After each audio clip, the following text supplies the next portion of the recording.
Hey everyone, guess what? We do not have ugly swag. We have spaced out radio gear that you're going to want to wear. Why? Because no one wants to wear ugly clothing. So head on over to spacedoutradio.com and go shopping today. You'll be glad you did. And it's a great way to support our show.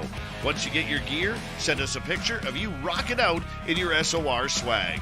spacedoutradio.com, shop there today, and make yourself look good.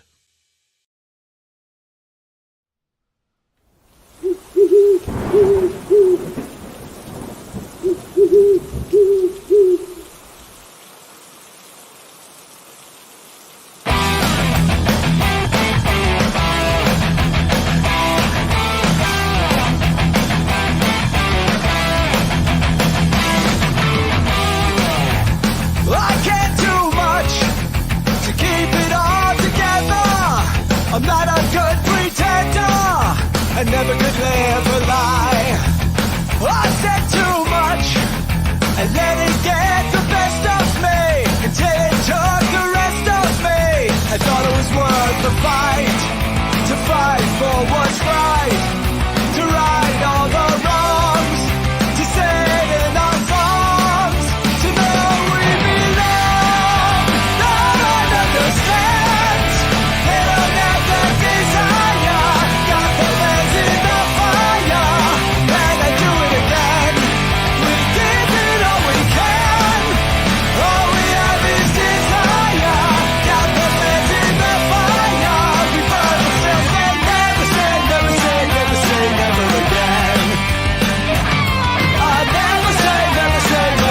Never again.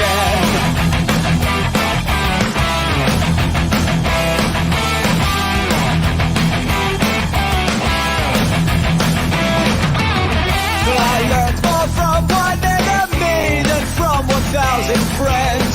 That heaven takes care of the fools and scoundrels in the end. You learn more from one lie than from 1,000. Greetings, space travelers. Welcome home. You've just tuned your dial to Spaced Out Radio, the only place where you can own the night. I am your host, Mr. Rob G, and tonight we're broadcasting to you on our terrestrial affiliates across North America and digitally on TalkStream Live, KPNL, and Odyssey Radio. Remember, you can access our archives for free at youtube.com/Spaced Out Radio. And while you're there, consider hitting that subscribe button. Don't forget to follow us on Twitter and Instagram at Spaced Out Radio and at Spaced Out Radio Show. Our website is spacedoutradio.com, where the options are endless. You can stay up to date with the SR Newswire, get some official Spaced Out swag, plus rock out to some Bumblefoot, and so much more. Thank you so much for joining us here. We are hitting Sunday on this after hour, right? Once again, we're at the end of the weekend, getting ready to push you into that work week and sending you off with positive energy. We're going to manifest a great work week, as we always do. As we go ahead and get into what we're going to get in tonight, we have a guest, as you saw in the thumbnail, Kosta Makreas, and it's going to be, I think, probably an awesome conversation. You can probably count on that. And as well, we want to make sure that we go ahead and take a look in the crowd and see who has come in first tonight. Using my channeling or psychic ability, I think I might be able to say who's going to be first without looking. But let's take a look. Let's hop up in here and see. Okay, so it looks like we have a Race Fan with the gold. Race Fan saying good evening, Rob. We got Roger Murray saying happy Memorial Day, Rob G. Honor military members. My father served U.S. Air Force Vietnam, 81st Flyer Wing, Brentwaters, England. He was a mechanic and died February 12th, 2009 at age 69. Heart goes out, Roger Murray. Definitely happy Memorial Day. If you can say happy, right? Just want to go ahead and give that shout out to everyone. My father was in the service as well, Air Force. That's how I was born in Hawaii, Honolulu. And so totally feel your pain there. Appreciate that, Roger Murray. Thank you so much for coming in. tonight as well. Let's see, moving down the list. Let's see what else we have here. Looks like we have Mary R in the building saying hello, everyone. Let's see, we have Penny stepping in saying good evening, everyone. Good evening, Penny. Thank you for stepping on in tonight. Let's see, we have Corey. Corey saying, you the man, Mr. Rob G. Thanks for doing what you do. Thank you for doing what you guys do, right? None of this, it takes us all. You have to be here in order for this to work out. And the conversations that you have in the chat kind of keeps this thing going, right? So it takes all of us. I do appreciate the comment, though. Just trying to move the needle. Just trying to move the needle. Let's move down the list here. We have Aloha Dave 13 saying Buenas noches a todo de Mexico. Good evening to everyone from Mexico. Aloha Dave, once again, keeping us bilingual, and we appreciate it, right? So if you don't know how to say anything else in Spanish, you definitely know how to say good evening to everyone from Mexico. Let's see, moving down the list, who else do we have? We have Ida M. Ida M coming in saying hello, everyone. Hello, Ida M. Thanks so much for showing up tonight. Let's see. We have... Let's see. Moving down the list here. Okay, yes. Van Gold. Van Gold has stepped in the building saying, good evening, Rob G and Spaced Out Radio family. Thank you so much for coming in, Van Gold. Party can't start without you, so I'm glad you went in and showed up tonight. Let's go ahead and get it in. Moving down the list, we have Jacqueline D saying, good evening, Earthlings. Good evening, Jacqueline D. Thank you so much for coming on in tonight. Let's see. Moving down the list, Susan Alloway has come in saying, hello, everyone. Hello, Susan Alloway. Thank you so much for coming in and spending time with us tonight. We do appreciate you. All right, Kitty Catty Wacky. Okay, that is a name. That is a name right there, and definitely seems like a new name. So, if you are new, Kitty Catty Wacky, thank you so much for coming on in. We do appreciate you, and kind of let you know how we do this here. We actually run this show. Well, this channel runs 7 days a week. So you're catching the after hours. We run the show Saturday and Sunday, and that's 8 p.m. Pacific until 11 p.m. Then you got Monday through Friday, David Scott, conductor of the Woo Train, Monday through Friday, 9 p.m. Until midnight. And we have Jessica Jones, the Crypto Huntress, if you didn't know. She's also on Sundays, and her show runs 7 to 8 p.m. I believe she was off for the night tonight, but she should definitely be back. With that being said, that's what you can expect here. So every day, 7 days a week, you could expect something going on here at Spaced Out Radio. Moving down the list, who else do we have here tonight? Yep, Paranormal Pixie Laura is here saying hello, everyone. Hello, Paranormal Pixie Laura. Thank you so much for coming on in. We do appreciate you showing up tonight. Let's see. We have my guy Brown Dwarf saying good evening. Good evening, Brown Dwarf. Thank you so much for coming on in. Hopefully we enjoy the show tonight. Expecting to guest Kosta Makreas. Hopefully we can go ahead and get him in here shortly. I guess we'll see what happens there. Let me see. Moving down the list, we have Body Technician saying morning from London. All right, morning Body Technician. Thank you so much for coming on in. We appreciate you. Let's see here. All right, we got Flat Six. Flat Six has stepped in the building saying good evening, everybody. Good evening, Flat Six. We do appreciate you coming on in and showing up tonight. Another new name here. Urso Soprusov. No, yeah, maybe I probably didn't say it right, but shout out to you coming on in tonight. We do appreciate you saying hi. Used to live in McCully Mully, lives North Carolina now. Okay, nice. Well, welcome to the show. We do appreciate you coming on in. Looking down the list, we have Lars Jansen coming in saying good morning. So obviously we know Lars Jansen is somewhere else in the world. UK, where are you at? Let me know, Lars Jansen. Always coming in with the good morning. We do appreciate you showing up and supporting the show. We do appreciate you. Let's see. Moving down the list. Okay, we have Doug Shelby. The Doug Shelby. The Doug, am I saying it right? The Doug Shelby. Saying, what's up, everybody? Central Missouri is there's one huge weather alert that's hindering our pursuit of happiness for real. Wow. Yeah, that's why I can't deal with the Midwest and the South. The weather during the spring and the summer is nothing to play with. So be safe out there, Doug Shelby. Totally know how that goes. All the hail and the torrential downpours. Yes, not a good thing. Appreciate you coming in, though, man, even with all that going on. Let's see. What else do we have? Let's see. Okay. Moving down the list here, we got Big Logic saying smash that like button. Thanks for coming in, Big Logic. Appreciate it. And let's see. Okay. Big Logic, flat 6. Okay, we got Ruth Ann Armatifio saying hi, everybody. Seems like you knew Ruth Ann. Thanks so much for coming in. Appreciate you. Consider hitting the subscribe button if you haven't already, and the notification bell.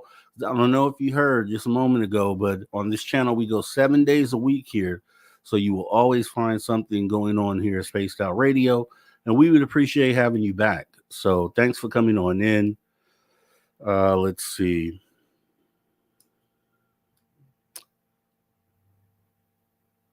All right. Let's see. Almost there. Yep. Paramar stepped in the building. Hey, Paramar. Appreciate you coming in. Let's see. Melvin from Mars. Hello, everyone. Also watching NASCAR while listening in. Okay. Nice. Nice. Thanks for showing on up. Let's see. Okay, we got those. Renee Cruz. Oh, damn. I must have missed Preston, didn't it? Preston isn't on tonight, Renee. We have Preston set for a later date. Check that thumbnail. I want to say it's the about a month out from now. So Preston tonight is Kosta Makreas. So that's who we'll be talking to tonight. And let's see. Okay. All right. All right. So we are down to the bottom of the list here. So do appreciate you guys all coming in here to Spaced Out Radio after hours and hanging out with us tonight. There are a couple things it appears that it looks like our guest may not be here until the second hour. So I'm going to go ahead and check that. We were anticipating having the guest for the first hour. In the second hour. So I'm going to have to get that worked out, guys, as we go ahead and get into some stuff here. So we will actually have to take a early break here. So give me just a moment. We're going to take a break, and then I will be right back with you guys in just a minute here.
All right. So we're going to go ahead and get into a little bit of phantomandmonsters.com. There was a booking issue on my behalf, so I went ahead and got that clarified. So it's on me.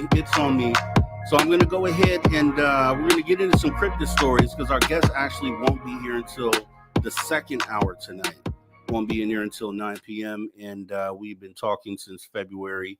I agreed to that back then and then did not recall that for showtime. So my error, my fault. I will absorb that. And we're going to go ahead for now.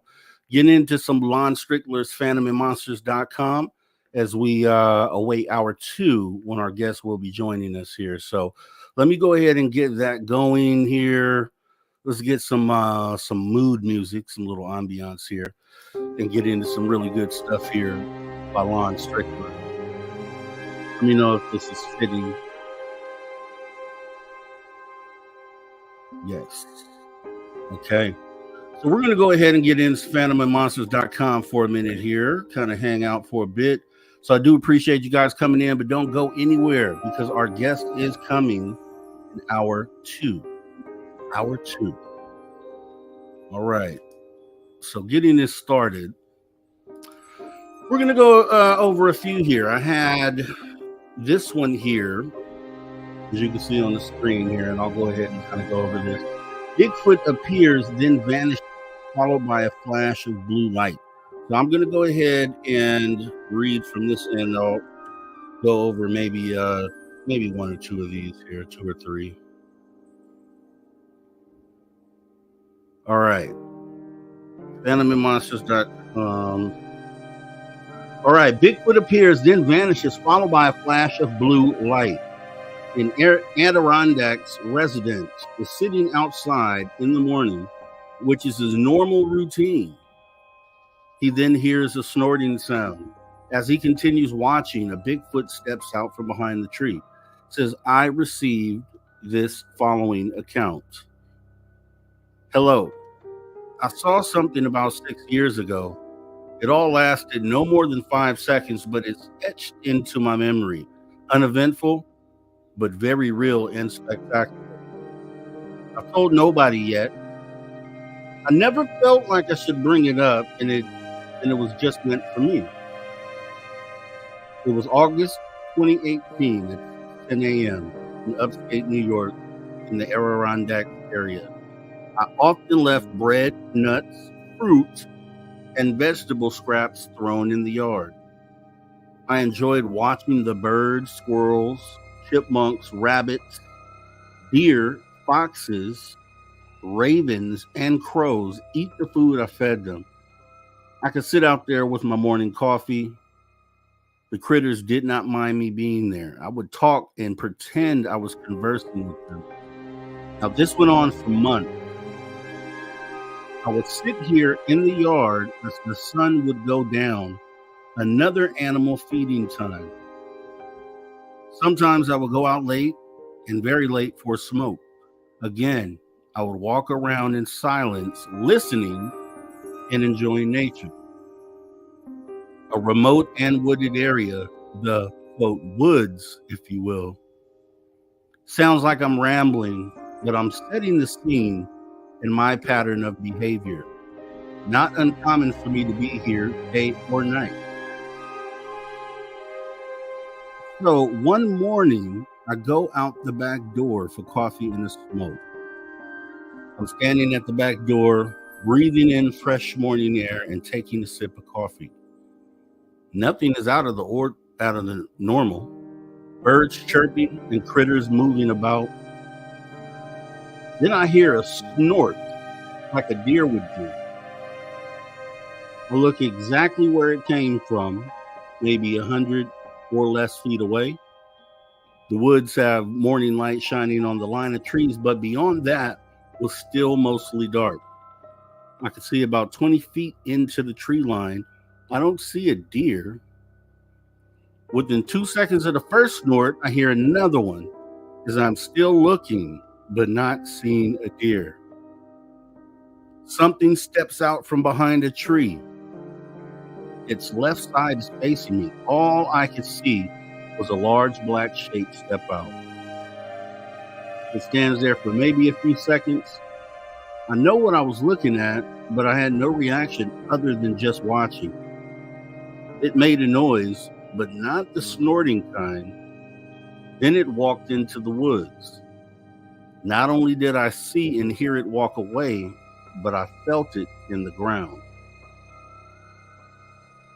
Like it was hollow and vibrated. No breaking or snapping branches, just footsteps. Almost like an echo in the ground. After about 6 steps, it was gone. Nothing changed. Same birds and critters moving about, unaffected. I stood there processing what had just happened over the last few seconds. Other than the echoing thuds of footsteps, it was silent. When I realized that, I walked forward slowly to the spot, not sure what I would see. Nothing. Where it was standing, the ground was covered with fallen and old branches. You nor I, nor a ninja could have walked through there silently. I judged the height an easy 8 foot tall, based on its head height relative to the tree it stood next to. I stood there looking around with no sounds. I walked back to the picnic table and sat on it. Still, everything is as normal.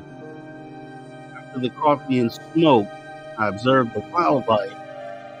I go and head inside. As I reach for the doorknob, I feel like I should turn around. So I do, and scan the tree line again. Nothing. Just as I turn the knob while facing the door, I see a flash of blue light, like a camera flash, like someone behind me just took a picture. Instantly, I got goosebumps. My hair stood right up and felt like I couldn't get inside quick enough. Strange but uneventful and very memorable. They had to have watched me for at least 10 seconds before it moved. Haven't seen it since. It wanted me to know that it was there. This thing was massive. That's the story from today. So, yeah, Sasquatch encounter is what it sounds like, right, in the forest. Nothing that I want to be a part of. Nothing that I... Bigfoot burritos, I'm not interested in that. Let me go ahead and give this one because I'm dealing with the shadow person. So there's a story here. 3 identical shadow men seen at abandoned cement factory. So let's see if we can get into that. A group of friends is exploring an old abandoned cement factory when they encountered 3 muscular, long-haired shadow men standing together. Now, the following account was forwarded to Lon Strickler by friends and colleagues, Kyle and Pam at Expanded Perspectives. The story goes, my story references, quote, mirrored men. At first, I didn't correlate what happened to me with mirrored men or an abduction. The more I thought about it, it kind of felt similar. This is a true story and happened when I was 16. I am now 45. I had been going back and forth on whether to tell my story because it sounded crazy. I grew up believing in demonic activity, strange occurrences, or things you may call bizarre, so I never held this belief. My mother and many unexplainable experiences surrounding her childhood and adulthood, so nothing was out of the ordinary. My experience is just one of many, but I have to say it's probably the craziest. I'll tell you what happened. I grew up in a small town, and this particular thing happened in an even smaller town. Like I said, I was 16. My best friend and I worked at a fast food restaurant. Our boyfriends normally picked us up from work, and if it was early enough for the weekend, we usually went to one of our homes. If not, he dropped me off at home. My mom was very lenient, so I didn't have to tell her what I was doing. She knew who I was with and knew I'd be. This night happened to be Halloween, and instead of the usual, somebody had the idea to ride around before we had to be home. It was around 8 p.m. There was an old, long, closed cement plant in the smaller town, and from the sound of it, it sounded creepy. I had only heard of it before, and that night found myself on the way there. I wasn't afraid, just going with the flow and having fun with my friends. It was myself, my best friend, another girl, and our two boyfriends in the car.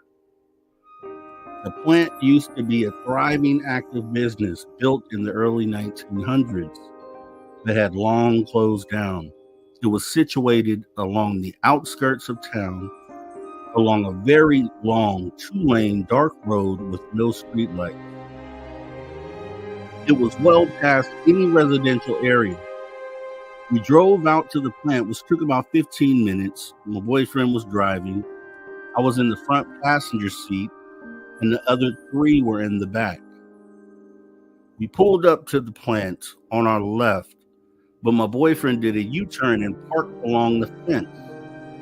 The plant now to our right. We were all talking, just saying how old the place was, and what it must have been like to see it in its earlier days. There were machine parts and metal and other debris all over the large lots. Even in the dark, you could make out the junk. We hadn't been there maybe 5 minutes when the 2 guys decided to get out and get closer to the fence for a more dramatic experience. It truly wasn't scary, but the guys were making noises trying to scare us girls. We all started laughing, but immediately stopped. Out of nowhere, lights came on in the doorways and windows of the abandoned building. It was as if someone turned on a light switch that lit up 20 or 30 windows at the same time. In the lights were standing these huge, buff, tall, idle-standing men that had long hair. They didn't walk up to the light. They were already in the light. They didn't appear to be standing behind the structure of the building on the inside, but on the outside of the building as if on a balcony or ledge. All the men were uniformed, all the same size and stature, not saying a word, not moving. They had balled up fists and seemed to have work boots on. I didn't notice any wind blowing before, but you could see their long hair blowing softly in the wind, all in unison. You could see their huge arm muscles, but strangely, these things were featureless. You could assume they were men, but their bodies were like shadows, blacker than black. You could not make out facial features or clothing, nothing. They just stood there perfectly still. I don't know how long before my friend broke the silence with her scream, but we were mesmerized. We were only screaming for a few seconds, but it felt like 100 minutes. She screamed, and the 2 boys ran back to the car. We flew out of the dirt-packed area by the fence, along the road, back onto the pavement, and rode in complete silence. My boyfriend was the first to ask, "What just happened?" Nobody really knew, but we all saw them. We never discussed it after that night, and not once in the 29 years since it happened. We are all still friends, by the way. Over the years, this experience stayed with me, and I often wondered if it happened. Did I remember the layout correctly, since it looked different from pics I see of the building now? Could it have been possible the electricity still worked, or maybe a homeless camp had taken over the old plant? If that were true, how come they had all the lights out before we pulled up? How come they didn't yell down at us to go away and leave them alone? Why hadn't they moved? Was it really 20 to 30 things that looked like men floating outside the building? Why hadn't the news reported that we teenagers were just out there if we disturbed somebody? How could we still see their black outlines perfectly without features and no noticeable clothing, even though we could see each other's clothing in the dark? None of it made any sense. I don't know what happened that night, but I know what I saw. At the beginning of my email, I mentioned mirrored men, although my story differs somewhat. I saw multiple beings. The quote men in my story were stationary, had no visible facial features.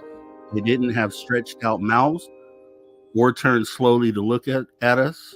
This also happened in the 1990s and was surely not heard of at that time. At least I hadn't heard anything like it. And they were most definitely not aliens. Here's the creepy part. I had no memory of being dropped off at home. It was as if I were leaving the plant, and that's where my memory froze in time. I woke up in a shed that was near our house. We lived on the top of a hill. Our driveway was the hill heading to our home with the main road at the bottom. The shed wasn't a garage. Mostly had stuff my mom wanted to go through and get rid of. I woke on an old mattress that used to be my sister's.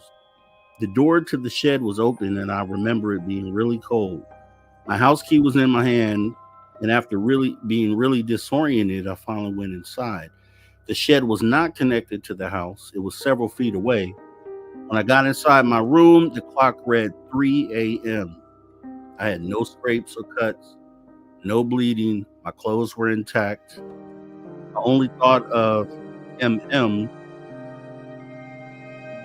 men. I only thought of mirrored men because of this one thing, missing time. Here's the even creepier part. I had just remembered waking up in the shed at the time I first wrote to the other podcast when this whole thing happened well over 5 years ago. I have no idea how or why I was in the shed or what happened in between time. At the first time I wrote about my story 2 years ago, I asked my friend what happened that night.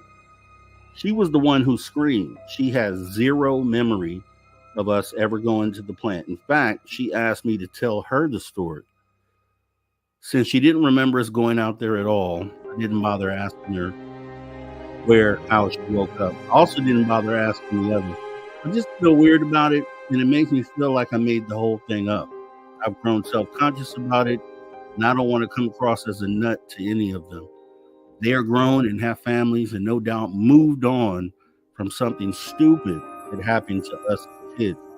Who knows if they even remember, but I know it was real and I know what I saw. And that was from a person called C. And as we all know, I've showed you here. Since we're telling the story, I'm just going to show it again. Shadow people are a real thing. And as you all know, it was made evident to me because of something that was recorded in my house. And I'll bring that up here. Shadow person. Almost, well, I'm not comparing this to the description, but as far as features being there, just the outline of, no doubt, a human sort of figure in the form of a shadow. So was this what she saw? Was it similar to this? I don't know, but I can tell you that things are real. I can definitely tell you that these things are real. So getting back here, we're going to go ahead and go into, we have a white-robed, hairy hominid encounter. And it just kind of, so you know what this is Lon Strickler's PhantomandMonsters.com. Definitely go and subscribe to his channel. It's a YouTube channel. Also, he has stories online. We read these occasionally on the show. So as we go ahead and fill up our first hour, we're going to go ahead and do a few more of these as we wait for our guest who will be with us hour 2 tonight. So don't go anywhere. Don't go anywhere. All right. So the white-robed hairy hominid encountered on Idaho farm in the 1930s. A woman's great-grandmother and her siblings had a very unusual encounter with the hairy hominid who wore a white robe on their farm in Montpelier, Idaho. I received the following account. My great-grandma passed away in 2010, came from a family of Swiss immigrants who arrived in the U.S. in 1918. They owned a great deal of land near Montpelier, Idaho, where they worked a dairy farm. This area is very rural, and back when I imagine it, even less popular, the story might seem all the more creepy through that lens. I actually heard this secondhand from my grandpa. I don't know why my great grandma never told me herself, because I would have loved to have asked her more detail. But on her age, this would have happened back in the early 1930s when she was around 12 years old. She and her sisters were in the buckboard wagon with their dad when he had to stop for a minute and run in and grab something from the farm building. They were out in the middle of nowhere, basically with nothing but fields for miles, not another person in sight. While my great-grandma and her sisters were waiting in the back of the wagon, some kind of huge, hairy creature suddenly appeared out of nowhere and stared at them. According to my grandpa, my great-grandma said this creature had a very human-like face, but clearly wasn't human. It was black in color and had very mangly hair. There was something really off about its eyes and the fact that it wore a long, flowing white robe. It was out of place for the period and location.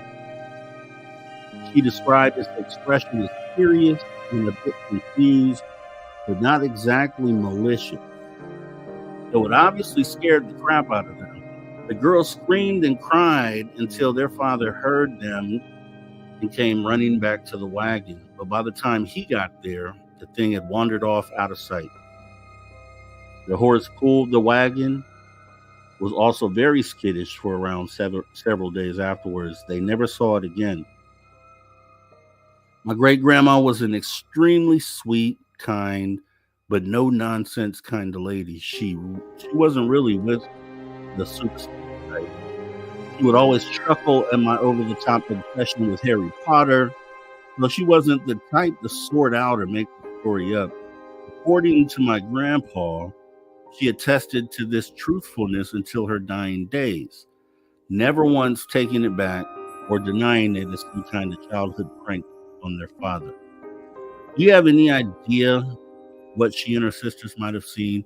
My initial thought was Bigfoot, but the white robe thing kind of threw me off. I've never heard of a Bigfoot account where the creature was wearing clothes. Then Lon's opinion on this story says, well, that's a new one for me. Possible alien being that had appearance of Bigfoot, too bad great-grandmother didn't tell her directly. I'm curious if anyone else has seen something similar.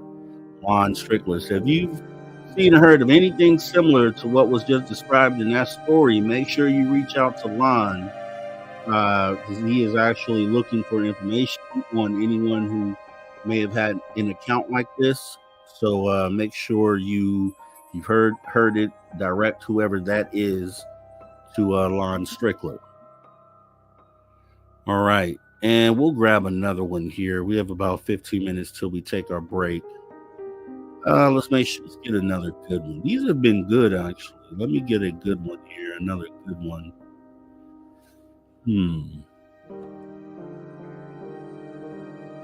We can go with... Okay, let's go with this one here. Experiencer felt comfortable during alien communication. That's kind of some of the stuff we may be talking about tonight, so this should be perfect. An experiencer contacted me about a home encounter with unknown alien beings that included both him and his girlfriend. He was comfortable with the incident, but she still refused to talk about it. So Lon Strickler received this following account. So it starts with, I have always speculated that there is more to this life. UFOs, cryptids, New World Order, paranormal, Atlantis, etc. I always believed that, although not entirely true, these stories, myths, and legends came from some truth. Almost a decade ago, I moved out of my parents' house. I lived there with my mom, dad, sister, fiance, and our 3 dogs. I moved out because, well, it was time I moved out. I don't know if this is important to mention, but I'm mentioning it anyway. One night, about a week and a half before I moved out, I had a dream, or at least I think it was a dream, that 3 alien beings were in my room. 2 of the beings were over me, and 1 over my fiance. The beings were not gray, but a greenish gray. The thing is, I did not feel scared, threatened, or terrified, but the complete opposite of that. I felt calm. They spoke to me telepathically. They said, "Please don't be afraid.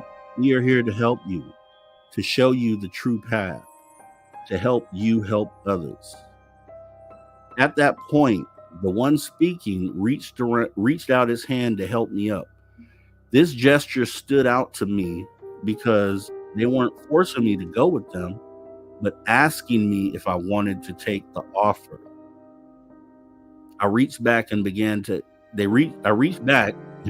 help me up. As I was getting up, my fiance woke. She reached for me as she was scared. The being next to her reached for her hand, and when it touched her, that's when she awakened. She started freaking out. At that point, the being let go and tried to calm her. "Please calm down. We aren't here to harm you. Please, we must go." And reached for her hand again. I assumed the being assumed that since I was willing to go, she was willing to go. Because she was freaking out, I started freaking out. I told them to leave her alone, to let her stay if she didn't want to go. They just kept trying to calm us down again, not forcing us to go with them. I sat up on the bed, and as soon as I did, they were gone. The following 2 days, I woke up drenched in sweat. I don't know if it has any relevance to the story, but I mentioned it just in case it does. I have not experienced it since. It might sound weird, but I kind of wish I do someday. I felt at peace with them. My girlfriend, who I've been with since that night, refuses to discuss what happened. She fears that they will return and that I will go with them. Now, Juan's opinion on this, he says, "So that's my story. Please give me your thoughts. Thanks, Chief." Juan's note on this is this account is similar to others that I have been told. Some experiences, for whatever reason, feel totally comfortable with these beings. Is it possible that there was a previous connection between the experiencer and the alien? That's a question Lon posed.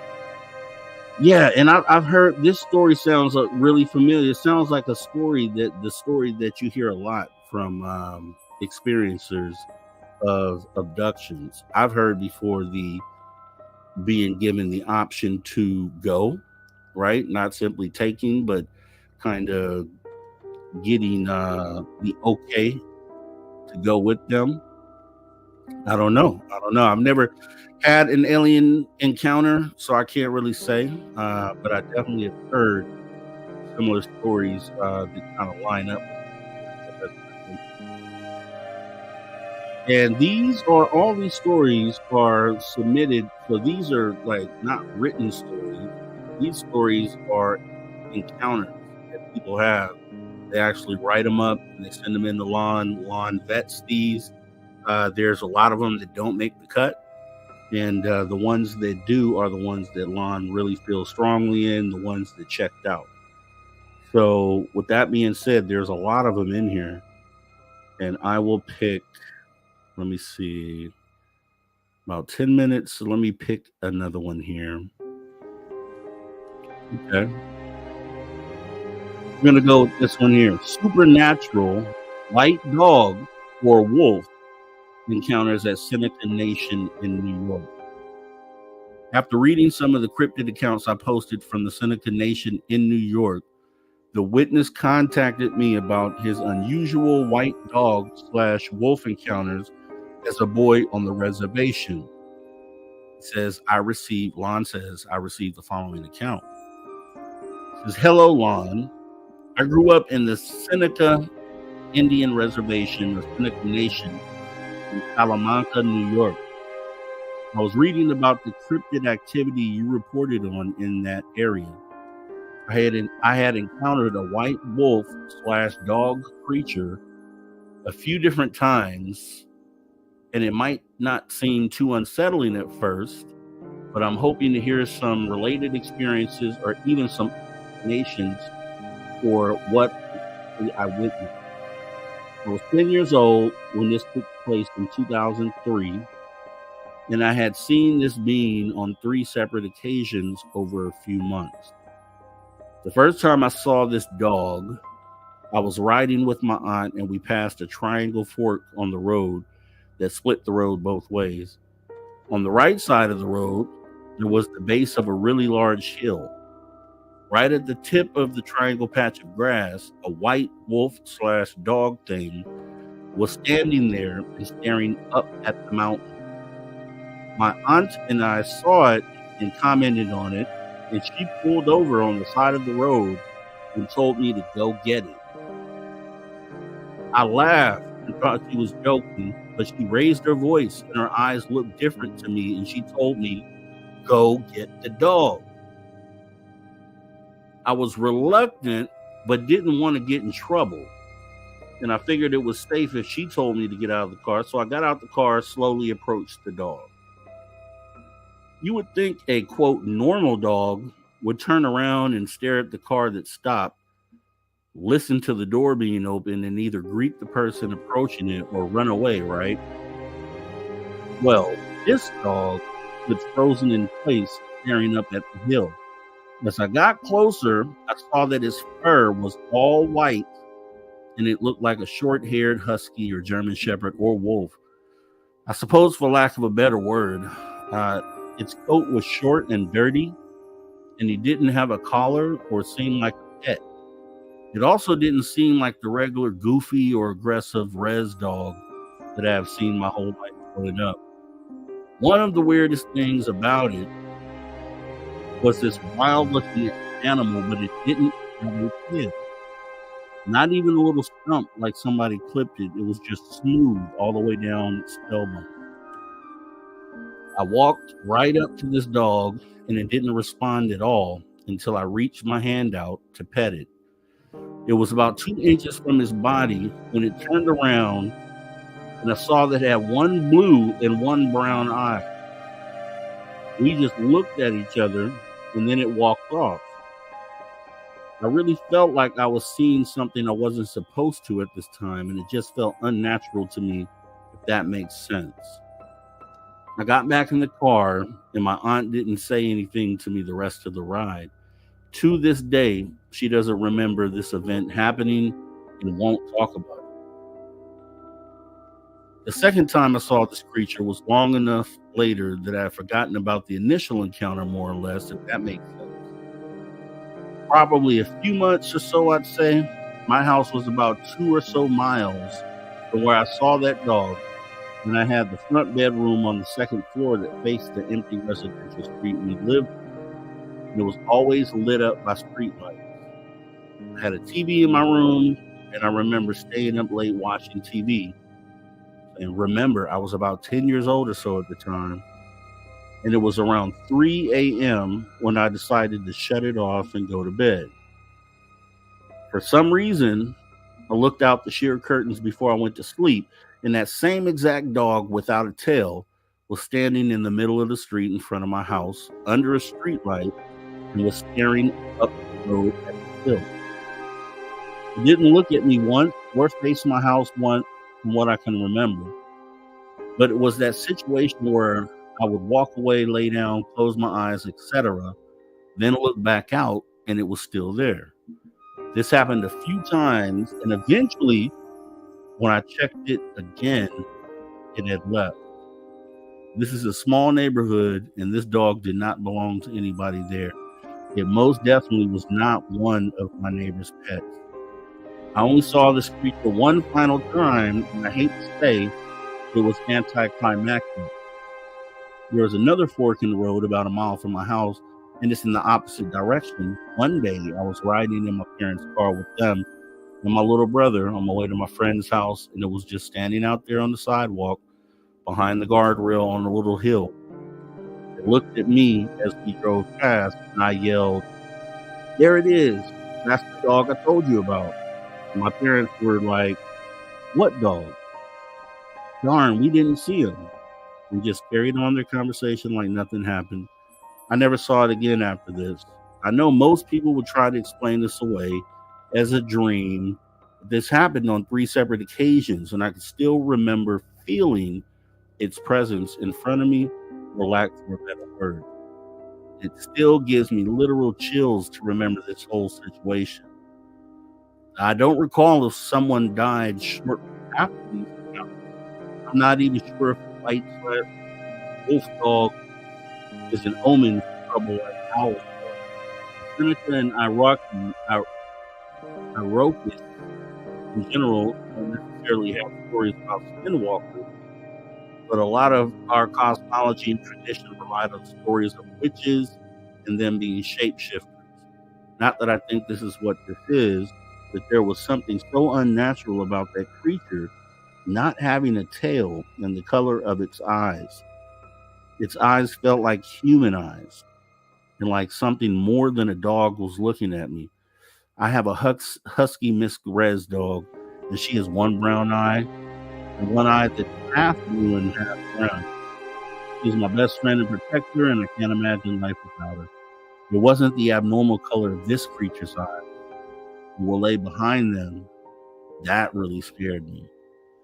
And that is another one of Lon Strickler's fantastic stories. So make sure you guys go and support Lon Strickler over at phantomandmonsters.com.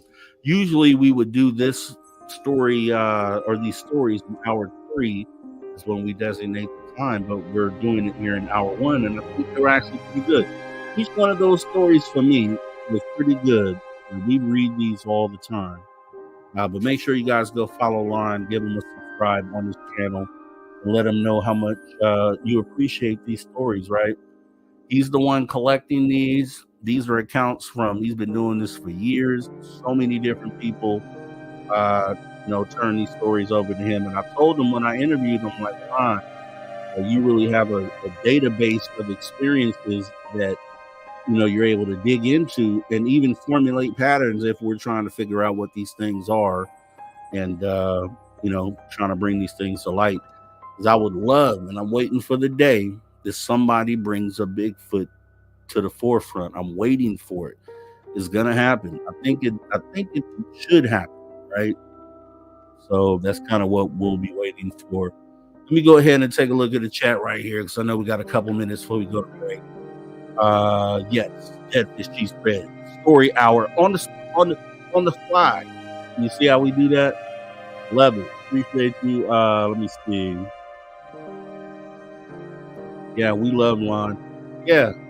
I mean, Lon is kicking butt over there, and like I said, he allows us to lean on some of these stories when we need to. He has no problem with it because he's family here, and I think out of all the ones we've read here on the show, these ones actually hit the best for me here. So once again, shout out. Let me see if anybody else is in here in the crowd. Anybody else saying anything here?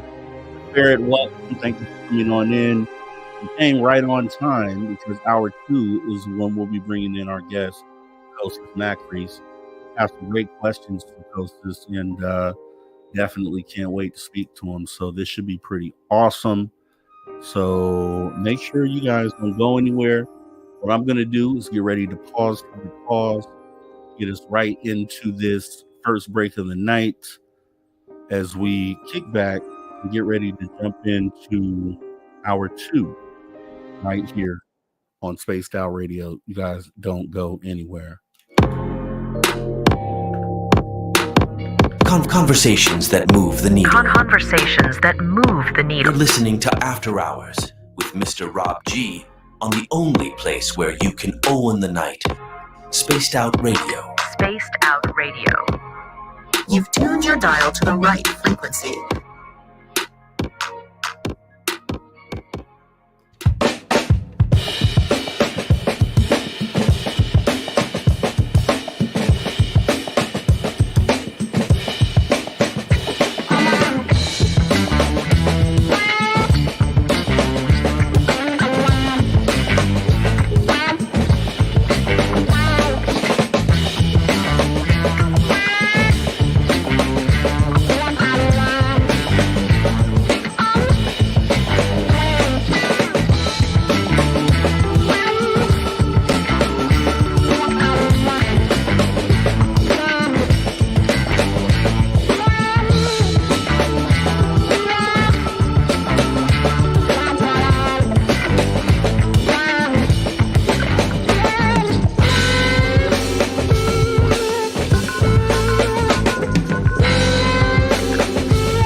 Yes, yes, yes. Welcome back to Spaced Out Radio after hour number 2.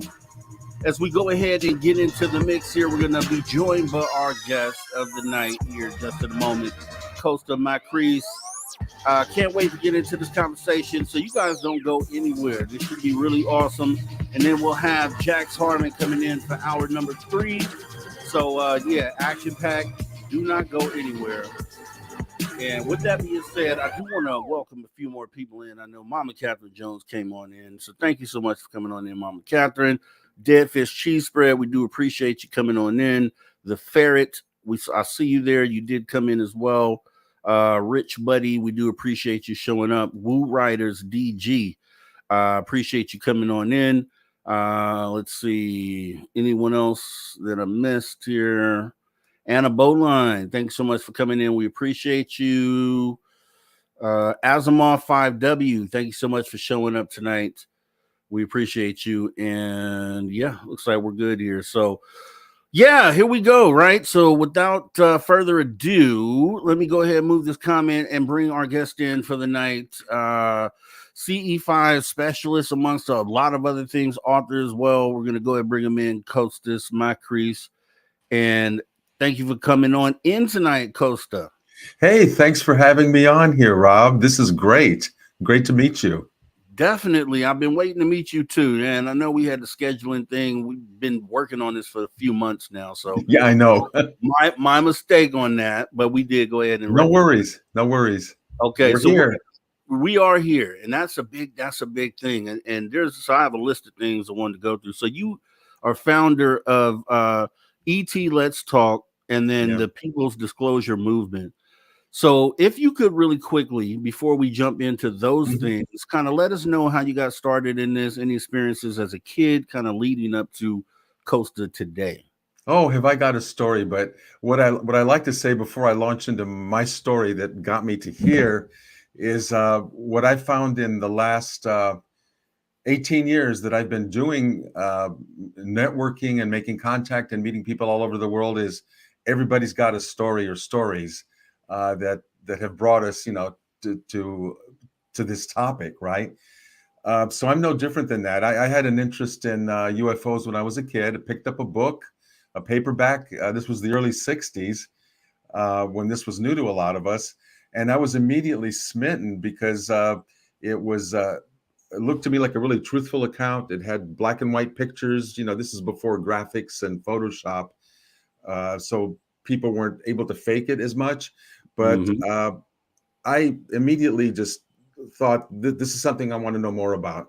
I was already interested in astronomy and had a telescope, and I was reading science fiction, etc. So my eyes were always on the skies. And when I saw these classic, like dome-shaped or saucer-shaped pictures with the dome in the book that I picked up, I knew that I wanted to know more. But the truth is, it wasn't until years later when I was a grown-up that out here in California in 2006, I had a week's worth of first contact experiences in a group of other people who were doing CE5. And that changed my life right there, because I also like to say, once you have an experience like this, and it's, up close and personal, which is what mine was, you have to figure out what to do with it. You can either hold it in, and some people do, and they have good reasons for doing that because they don't want to be ridiculed. They don't want to lose a job or a mate or something else. Other people want to stand on a rooftop and shout it to the world like, wow, listen to what happened to me. I was somewhere in between all that. But actually, I found myself wanting to have more contact after this week in 2006.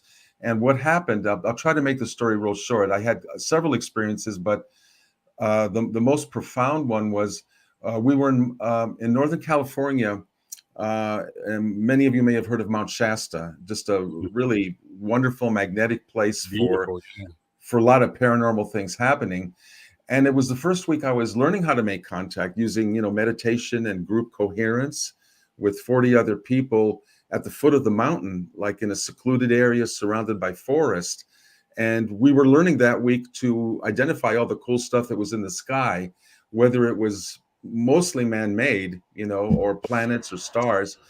But what was left over, we were learning to identify, were, we believe very much, actual starcraft being piloted by intelligent beings, because they would respond to us in different ways. So the whole week was like that, but there was nothing like me having my own direct experience on the ground. And what happened with that was, one night into that week of us making contact, many of the people had already left the site where we did that and gone back to their hotel rooms for the night. Must have been around midnight, but about 10 of us still stood around in this clearing at the foot of the mountain, talking about what we had seen during the night, shop talk kind of stuff. Someone tugged on my sleeve and pointed off like to my right at the edge of our clearing there. And I kind of rubbed my eyes to make sure that I was not seeing like the moonlight or shadows or something, but really what it was there was a sphere about, I'd say, 3 feet in diameter, and it was materializing an inch or 2 or 3 inches off the ground, just slowly kind of fading in. And it was opaque. I couldn't see through it. Everybody else saw it. I was with 9 or 10 other people, and it was very quiet. There was no other like vibration, no noise, no wind, but very silent, like in a way that that wouldn't alarm you or spook you in any way. Just kind of coming on, and there it is, floating above the ground, and you're going, what is that? We believe later on, as we talked about it, that it was part of a larger craft that most of which had not materialized. So we were just seeing a portion of it. But nonetheless, it was really there, and it hadn't been there before. One of the members of our group got a telepathic message from, I guess, the pilots, the beings inside of that, who told him, and he relayed this to the rest of the group out loud. He said, I got this message, and what they said to me is that they're scientists in this craft, and they're here to study the human energy systems. And I thought, well, that kind of makes sense. I mean, this is pretty trippy, but we humans are explorers. These beings are interested in us, presumably in a really positive way. And as I found out later, yeah, that was true. So I accepted that, but I realized in the moment, man, I'm having a real paranormal experience. I did not expect this. I was enjoying all the flashes of light in the sky and having them maneuver around and do zigzags, and we would flash our lights and they would respond back. That was stuff that was already pretty cool. But now here this was like among us, just a few feet away from me. It was visible there for about half an hour. And like I say, it was up close and personal. Standing next to me was a woman who I will call Gloria. That's not her real name, but she was a very talented psychically, and had gotten to know her during the week. We were friends, but like I said, she was standing next to me. And she was standing like this, very still, like very vertical, with her arms out like this, for the whole half hour while this small craft was visible to us. And I did not want to disturb her, because I figured something is going on, but I stayed nearby just to make sure that if she showed any signs of distress, that I would be there to help out. Well, after about a half an hour of her standing there not moving, just like in a trance, she kind of became a little unsettled. And I asked her, "Are you okay?" And she said, yeah, I'm fine now. I'm a little bit disoriented, but I'm okay. So I asked her, well, what happened? You've been standing there not moving. It's really hard to hold your arms like that, for that amount of time. A lot of people can't do that. What was going on? And what she told me was that the scientists inside this craft we had been watching approached her telepathically, or one of them did, and asked her if he or she or it, whatever it was, whatever gender, could merge with her energy body and study her energy system. So right away, this story that she was telling me was in keeping with what they had said telepathically to our other member, which is, hey, we're scientists, we're here to study human energy systems.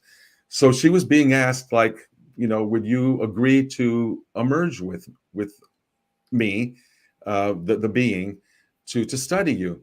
And boy, to her credit, because a lot of people would have run away, maybe myself too, would have run away at that point. You know, when the voice in your head is saying, "Hey, can I merge with you?" You're like, your hair's on fire. You're going to run back to your car and go back to your hotel room and go, "I'll be back another day" or something, right? No, but she was really cool. She said to the being, "You may do that, but I have 3 conditions." So how cool is that? That she was already negotiating. And she said the first condition is that I remain aware of my surroundings. I don't want to be knocked out while you do this. And the being apparently agreed to that condition. Her second condition was that when she told the being it was time to leave, to unmerge, then it should go. But she was like sovereign in her space, and it needed to leave when she was ready. And the being agreed to that. And the third condition was that, and this was said in all seriousness, because this is a topic that you hear a lot about, there was to be, on the being's part, no messing around with her generative organs, no probes and things like that with her genitals. That was off limits. And the being actually agreed to that too. So at the point after the half hour, when I saw her get a little unsteady on her feet and all that, that was the point where she had internally told the being, "I'm done, time to go." And it did unmerge, and she was back with us, telling us the story. And as I watched, this 3-foot diameter sphere started fading into the background at that point, like they were leaving. Just did a slow dissolve, just as kind of nonchalantly and undramatically as it had come, and just dissolved away. It was gone.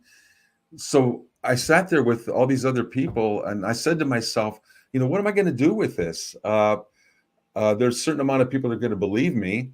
I'd like to do more of this. I just proved that whatever we're learning to do with CE5 really works. And this happened to me. At that point, I decided to kind of make a second career out of teaching other people and building an international network of CE5 people so that they could have similar kinds of experiences. And that's what I've been doing for the last 18 years with the People's Disclosure Movement and ET Let's Talk. And I can talk more about the details of that as we go on. But that's my origin story. There's even a better one that involves what happened to my wife, who was back home in the San Francisco Bay Area while I was up there.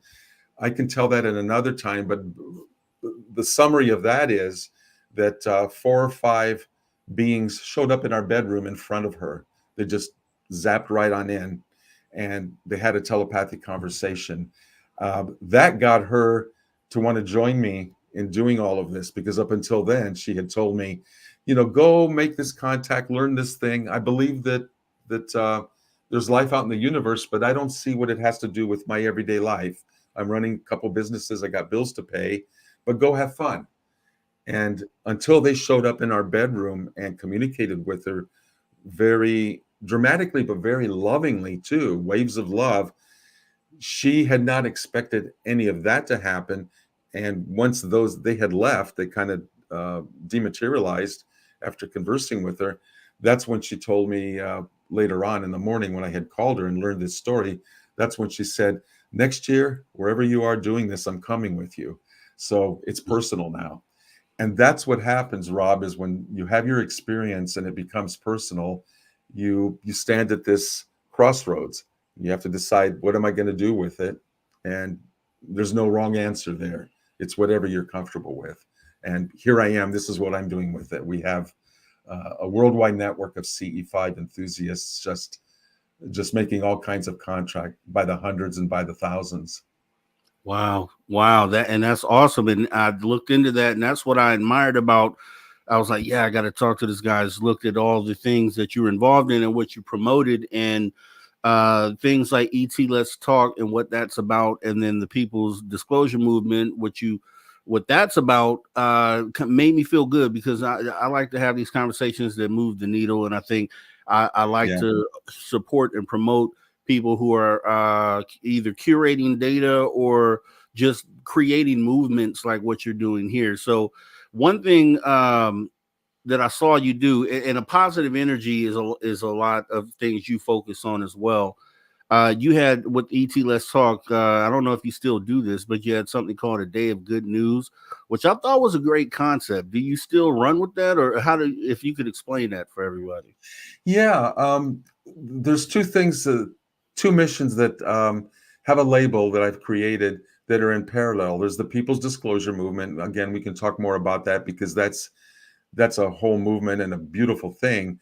But in parallel, and I think just as important, is something I call the People's Love Alliance. And the Day of Good News that you're talking about is part of the People's Love Alliance.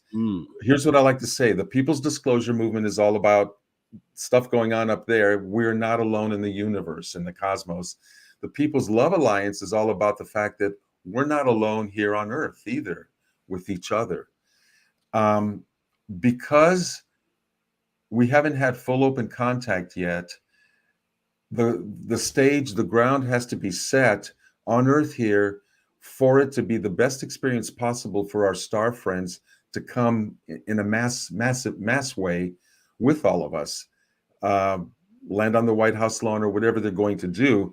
That's just not going to happen automatically because there's too much strife on Earth. There's the mass media portrays nothing but negativity and mostly fear and all that kind of stuff, negative stuff to us.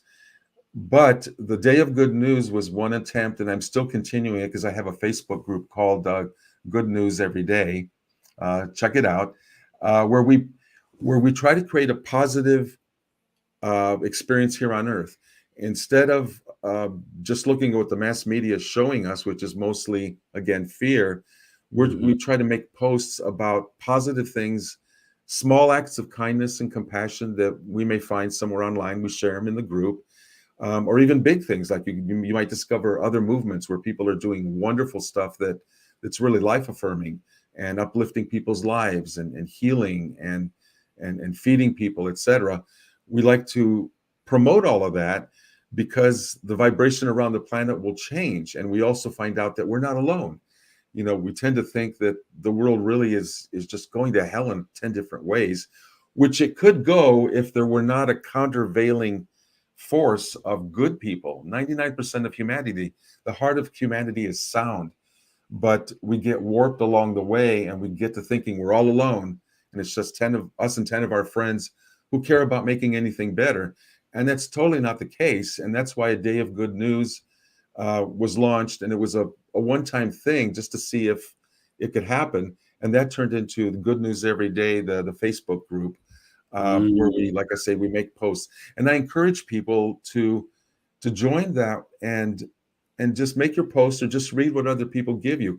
Because if you get up in the morning, like when you're having your coffee or whatever your favorite beverage is, think of what you're feeding yourself. I used to turn on the TV to check the news, and I realized I'm just taking in, I'm not nourishing myself. I'm taking in whatever the horrible headlines are during the day. And my God, that's how I'm starting my day. I'm going to carry that along with me. Yeah. I turned to my own group now, Good News Every Day, and there's just great little posts there of, like I said, little things or big things happening. And that's real nourishment, for the soul. So on a larger scale, the People's Love Alliance is about all of us realizing we're not alone on Earth. Their love is really the answer. And there are great movements afoot that do not make it in the mass media because I guess it's boring to talk about something working right. And that's why you're not going to hear about it. And so we have to be our own media and tell each other all these stories. And that's what the Day of Good News was starting to do with the People's Love Alliance. Someday, we humans will, I think, be able to solve enough of our differences, not all, and kind of have a better fertile ground for the cosmics to come with us and to land on a larger scale where it'll be safe for them and for us, and where we will be more peaceful and able to accept some of the technologies they want to give us without wanting to turn them into weapons to beat each other up. I realize that may be a long way off, but there is a golden age, and we got to build it, little by little, day after day, and at least have the vision. And that's what the People's Love Alliance is about. again, working hand in hand with the People's Disclosure Movement. The Disclosure Movement is revealing the presence of our cosmic visitors, all the positive races, and there are many. They outnumber anybody else, all the positive ones. And they are very active helping our Earth. They're looking for our partnership to co-create a golden age. And they're happy when they see us making our efforts, to get along with each other and to change the atmosphere of the planet from being fear-based and negative into something that can be, compassionate, loving, with sharing and taking care of each other. So, yeah, the day of full open contact, I believe, will come a lot sooner as we do our work as humans. They won't do it for us. They can help us and mentor us, our star friends, but it's really our spiritual growth. We've got to figure out on Earth how to get along with each other, as hard as that may seem some days. No, you're right, and that energy and that whole drive and the passion that pushes you to do and take an angle like that is definitely what I appreciate. And I think we talked energy yesterday and kind of putting out that positive energy, and that's exactly what you're describing there. So that's awesome. And then as well, the story that you told a moment ago, we actually in hour one covered the story where these ETs were actually giving people the choice on whether they wanted to be abducted or not, like kind of getting confirmation from the person. And you touched on some of that, so I thought that was awesome. Oh, but okay. I do want to. You had a quote that I also think is awesome, and I've always said this in like 1,000 words, but you put it into like 4 or 5 words, and you said something along the lines of with the People's Disclosure Movement transforming from believers into knowers, right? I thought that was a powerful, concise way to kind of position that. Can you tell everybody what you mean by that? Sure, that's all about having your own experience. The beauty of CE5, Close Encounters of the Fifth Kind, where we humans initiate the contact, make the connection, and then interact.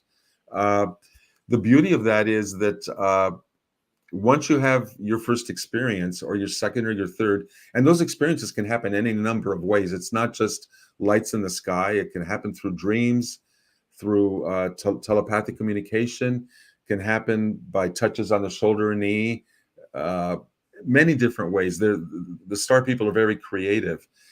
Once you have that experience, again, like I said before, you can never be the same. So prior to having your first experience, whenever that might have happened, for some people as a child, some people as an adult, and everything in between, before that first experience, you might have been a believer. You might have said to yourself, yeah, there's an amazing amount of stars out there in the trillions. How is it possible that there's no other life out there, and that maybe some of them may not have discovered a kind of physics that allows them to visit the Earth? At that point, when your mind is open, you're a believer, and that's a start. We all start from something. That, if you do CE5 and stick with it, will lead to an experience, and then you become a knower. It's like when I saw my starcraft in front of me, materialize and then dematerialize. I was never the same, because you know what?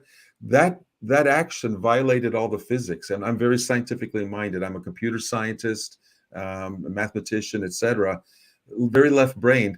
But when you have an experience like that violates the laws of physics as you know them, that should not have happened.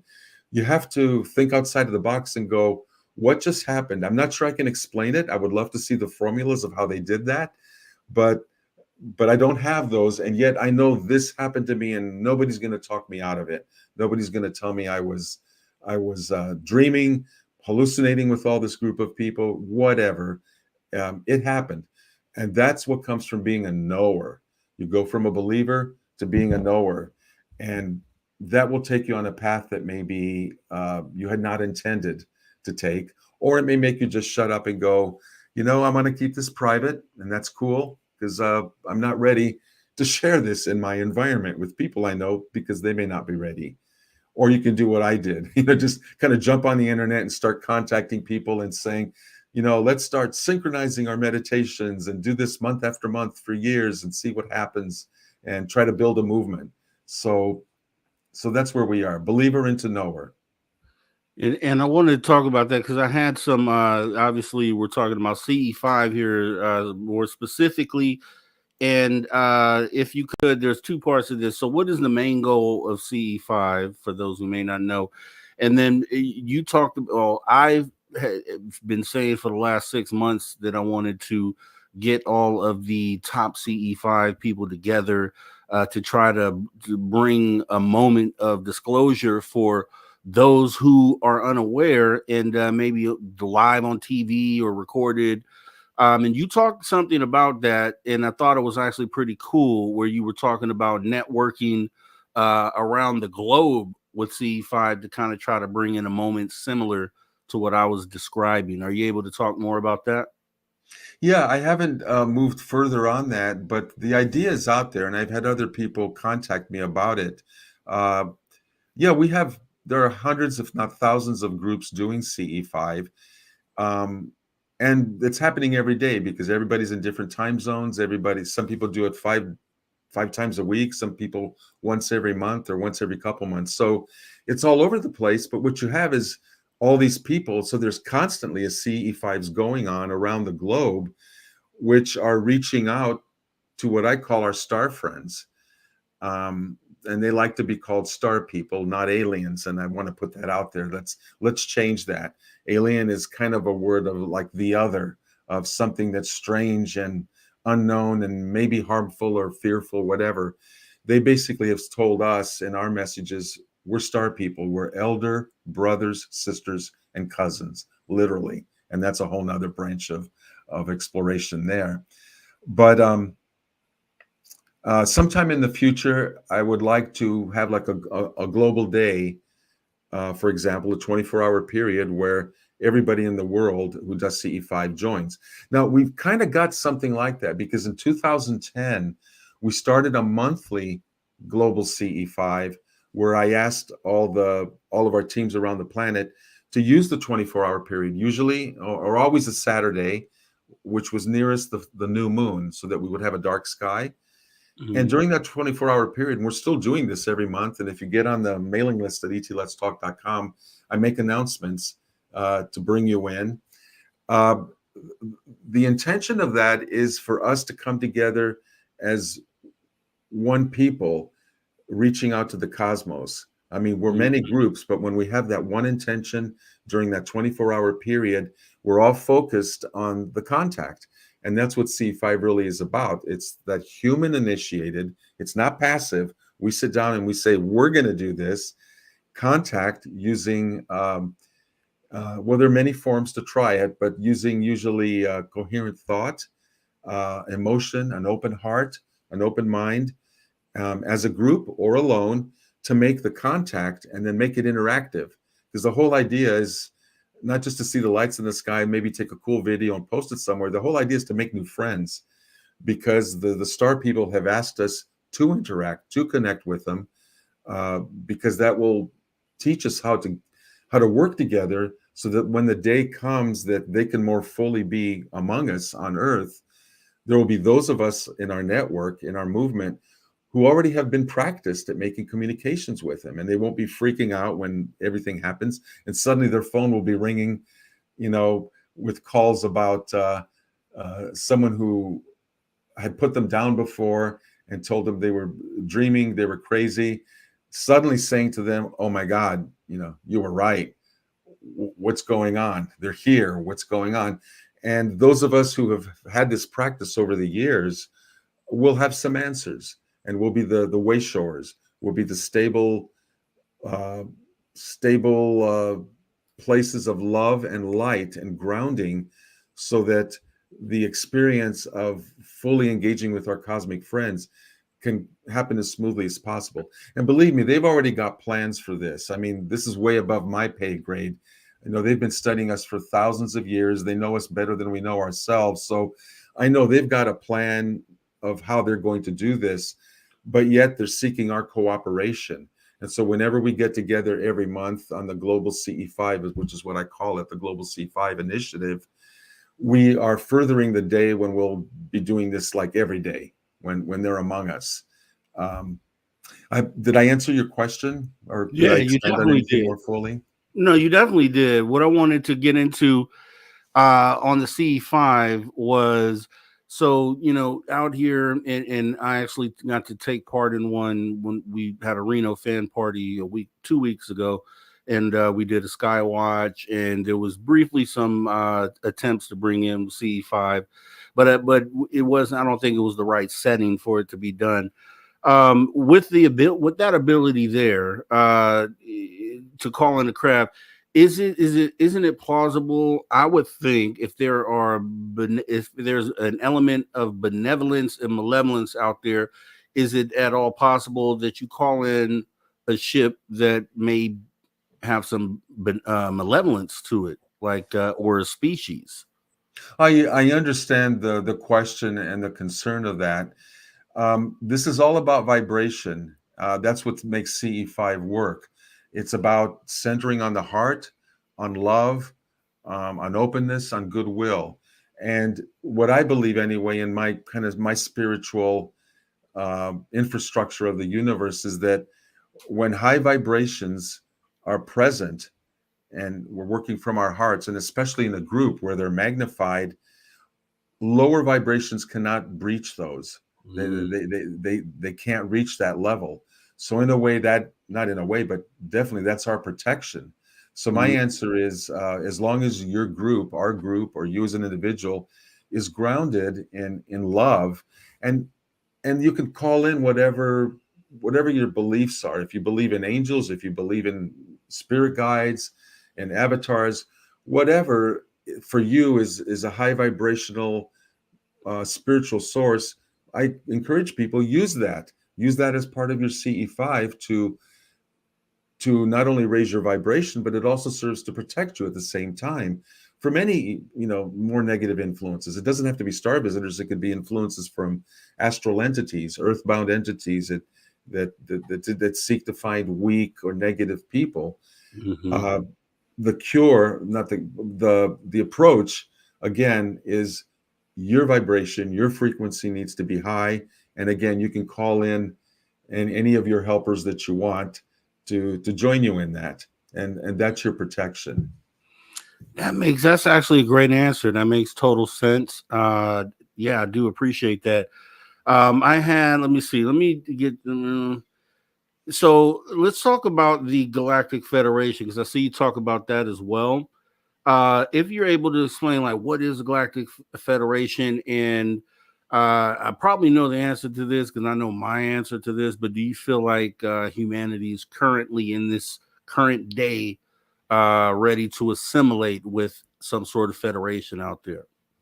I think there are humanity, again, is not just one blob, as we all know. It's a continuum. Some people are ready. Some people, this does not fit in at all with their belief system or whatever. So I can't say all humanity is ready today, right now, but there's a large number of us who want this, who are ready. And I believe the members of the Galactic Federation, they know who we are. They can see our light from where they are. They have spiritual, paranormal by our standards anyway, normal to them, abilities to know who we are and to contact us and to develop more of a relationship. So the goal is to make that connection. We have done that. I call them our star friends. Mine have contacted me, and I have a relationship, and I can talk to them telepathically. And I know many other people in our network that do the same. And that's wonderful, because we get together and we share information. Well, what did your people say? What did your folks say? The thing is, none of us humans anyway, has the whole answers to all of this. I sure don't. It's like each of us, I think, has a piece of the jigsaw. Like, if you imagine a big puzzle, we don't see the whole picture yet. We each come with our little pieces. We share stories, and we start putting down the pieces of the puzzle, trying to see what fits and whether we can see something a little bit bigger than what we started out with.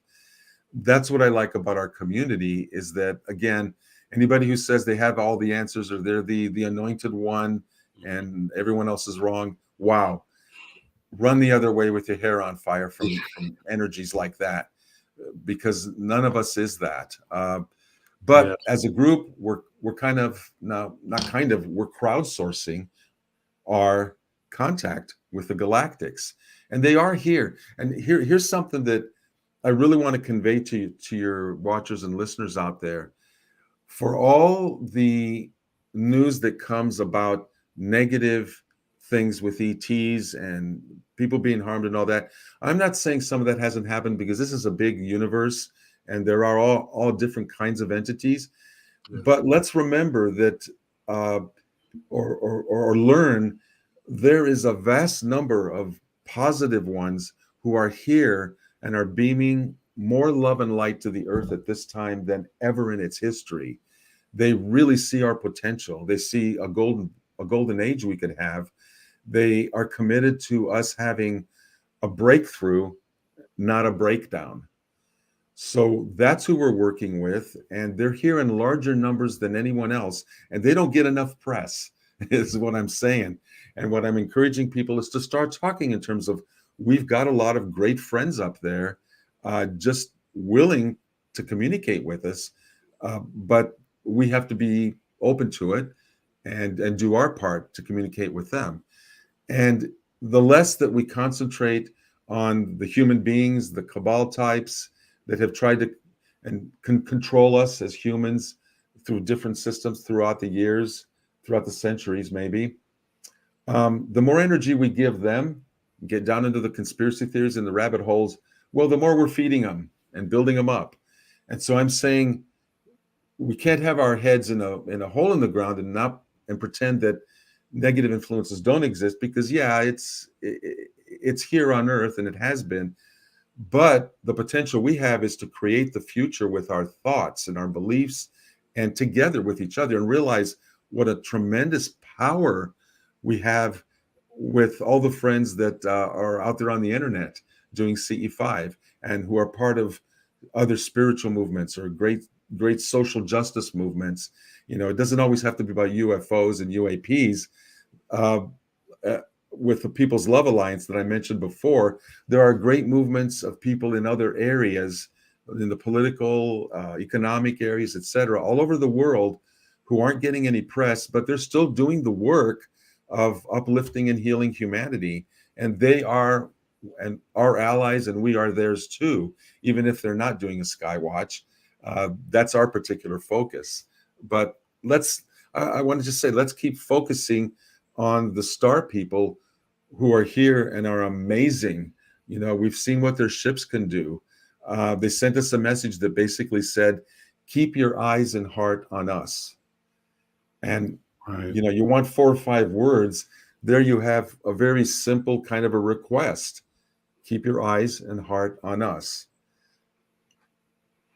That's awesome. I have a lot of people out there in the community. The going thing is that these ETs are here. They're observing us, and they are practicing method of non-interference, right, or the prime directive, which I've heard you talk about as well. What was you stated at one point that this prime directive had been discontinued? Are you able to speak about that? Yeah. Is that still current? Yeah, that's still current. That's what I was told several years ago. And what is the reason for that? Because things are at such a crisis stage here on Earth, and again, our heads are not in a hole in the ground. We know on many different levels things are bad, and they have kept away from being too influential with us, except for the fact they've always told us they would not allow an all-out nuclear war to happen. And there are indications of how they have intervened, and there are YouTubes out there of press conferences where military people have seen craft disable nuclear weapons. So they've always been allowed to prevent an all-out nuclear war. But as of 2019, I believe the message I got was the prime directive has been removed from them for them. And that means not that they're going to take over or start telling us what to do and controlling, but that they are allowed now to cooperate with us at a deeper level with our requests of them than they ever were before. All within our free will. Again, they're not going to violate our free will. If we don't want to cooperate, they won't. But if we are open to doing that, they are now able to be more present in greater detail, more active with us. And that's what the prime directive being removed really means now, is they're activists now. They are actually part of working with us. And that's what I want to give all of you as a good message. Again, we're not alone in the cosmos, and we're not alone on the earth. We have all this tremendous help from the galactics if we ask for it. Let's see. Along with that, I learned that because of our efforts in 2010, and let me back up a little bit. I mentioned that our People's Disclosure Movement really started in 2010. And we've been every month, like I mentioned, every Saturday during a new moon, our teams come together and I send out announcements from etletstalk.com to get everyone to participate. We've been doing that every month now. 2010, it's going on 14 years. Well, why did it start that way? The backstory is that the message I got from the star people at that time in 2010, I had a communication with them and I asked them, what is it that I can do to help your plans? I'm just one person. I want to do something. I have a day job, don't have a lot of time. Is there some place I can fit in that would be of use to you? And their answer came back very clear. They basically said, create as many contact teams as possible in as many places as possible, as quickly as possible. I go, wow. Okay, that's an action list right there. And I asked, okay, why?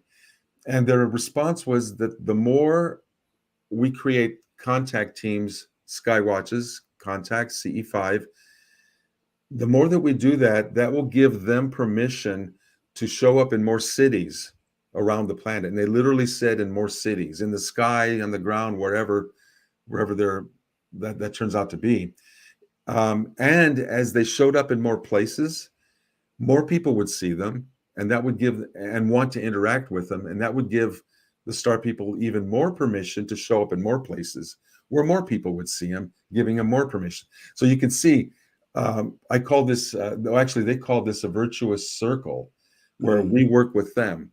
We grow, they do more, we grow some more, they do more.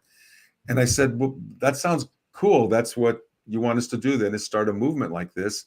Like, what's the end game? What do we look for?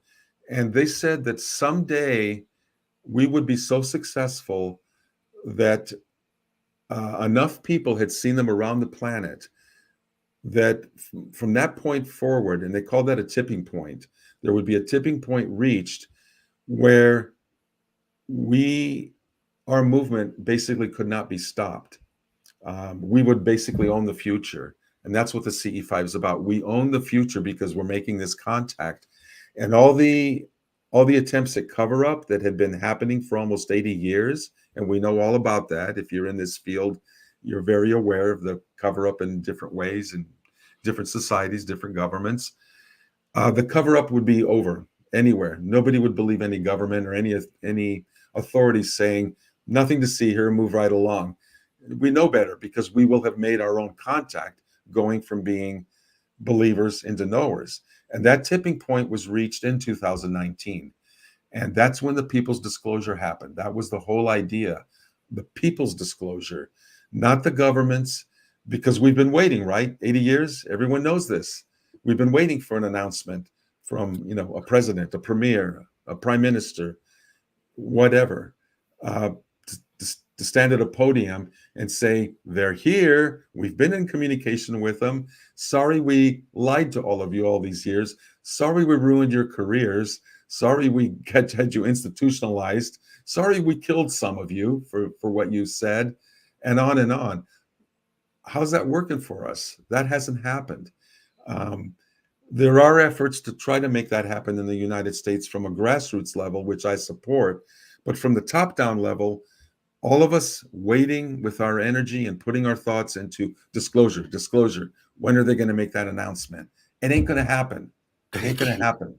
And that's why we were told you need a People's Disclosure And we did that in 2019. Our movement is now a snowball rolling downhill. These are the words they use, the image. It's a snowball rolling downhill that cannot be stopped. You are totally on. That's like I said. You're everything you're saying here. People here know I say this stuff all the time. I get so sick and tired of getting tied up or even entertaining government conversation when it comes to this, because we know they've shown that they will not disclose, and it's not in their interest to do so. But with that being said, let me ask you, what do you think the intent is behind them not wanting to give I know what I feel, but what do you think their intent is for not wanting to disclose? Well, it's about weapons and energy. And all of the crafts that they have shot down and reverse engineered, and the corporations in the US have taken this over, right? Underground, the black programs, the black budget, spread out for many, many years, reverse engineering craft because they want to make weapons. And when you have that mindset, everything looks like a hammer, and there's also the control, because they want to keep free energy from us, right? As long as we have to keep burning fossil fuels, we're at the mercy of that industry, and that's tied in with the military-industrial complex. So if the galactics came here and free energy were available, and we know that there's free energy devices that have been sequestered, inventors have been killed, bought off, scared, whatever, that is a threat to the status quo. Because think of how that would transform the Earth if we had limitless, non-polluting energy everywhere that cost nothing. It would reorganize our economies. It would create more leisure time. We could use energy to produce everything we needed. Maybe we wouldn't have to work a 40-hour work week. Maybe 10 hours is all we needed. And that would free us up, would free the creative human spirit to do wonderful things. And it would take us from being slaves to having freedom. That's what free energy is about. So if those who want to keep control allowed that to come out and allowed the galactics to share that with us, what they have, that would be the end of their game. So I think it's very clear to me, it's a control game. It's about money. It's about domination. You're totally right. You're just, sitting there listening, everyone know it's just so funny because literally word for word, you're saying the things that I say here all the time. Good for you. Thank you. You're spreading the word. Keep it going. Yes, that exactly. Yeah. And with that being said, I did want to ask you this: controlled disclosure or catastrophic disclosure? Which one do you go with? People's disclosure. I tell you, it happened in 2019. Think of yourself as part of that avalanche, that snowball. The government will play different games. Now, having said that, my colleague, people that may have heard of Danny Sheehan, is starting a grassroots movement where he wants people power to lobby their congressional representatives to have hearings. And the truth is, a lot of the politicians that we malign don't know about all the deep secrets. It's above their level.